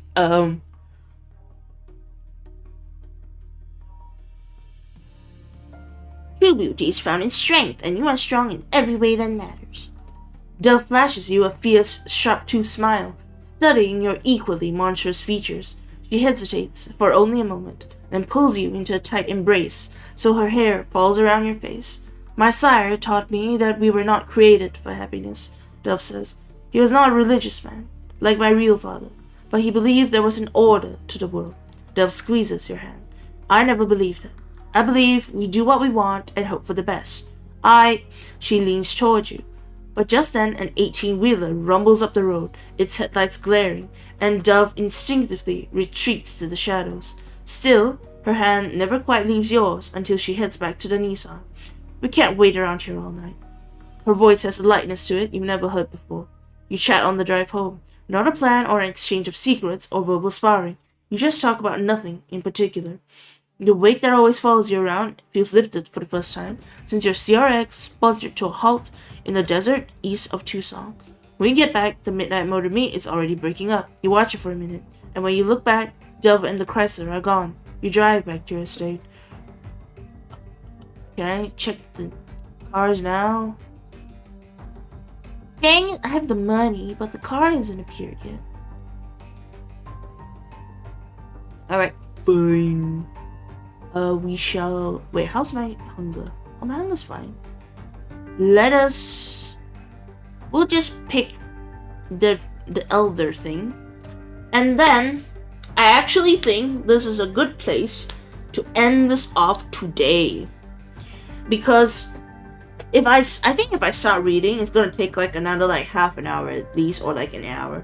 So, but I think we can end this off here today. And then we can continue next time. And then it will be fun because it's definitely I don't know if you guys understand this game at all, but I'm interested in like seeing like where my choices matter because I have played this game before, and so far there were parts I'm like, what the heck, this is totally different. So it's like very interesting for me. But if you don't understand what is Vampire the Masquerade, hope that some of these will help I hope that it will help Vampire the Masquerade. Joshua. Hello, Joshua. I'm about to leave, Joshua. But thank you for coming here. I'm about to leave. Because I reached chapter 8, and I think we shall end this here. Let me look up how many chapters are there. Vampire the Masquerade. How many chapters? Let me look up how many chapters are there real quick. Hold on. There's 11. Okay, so next time we probably do like 8, 9. We might be able to do like 10 and 11 as well. Oh, I think we started with like 3 or 4. Well, let me lecture. Alright, thanks, Joshua. But yeah, we'll just end this here today. Thank you guys for coming. Hope you had fun. How many of you are here? Should we rate? I don't think there's anyone we can rate though. There's only a couple of you. So it's fine. We'll just end this here. Thank you for being here. Bye guys. Bye guys. See you tomorrow. We're playing Fall Porcupine tomorrow. Bye bye. Bye bye.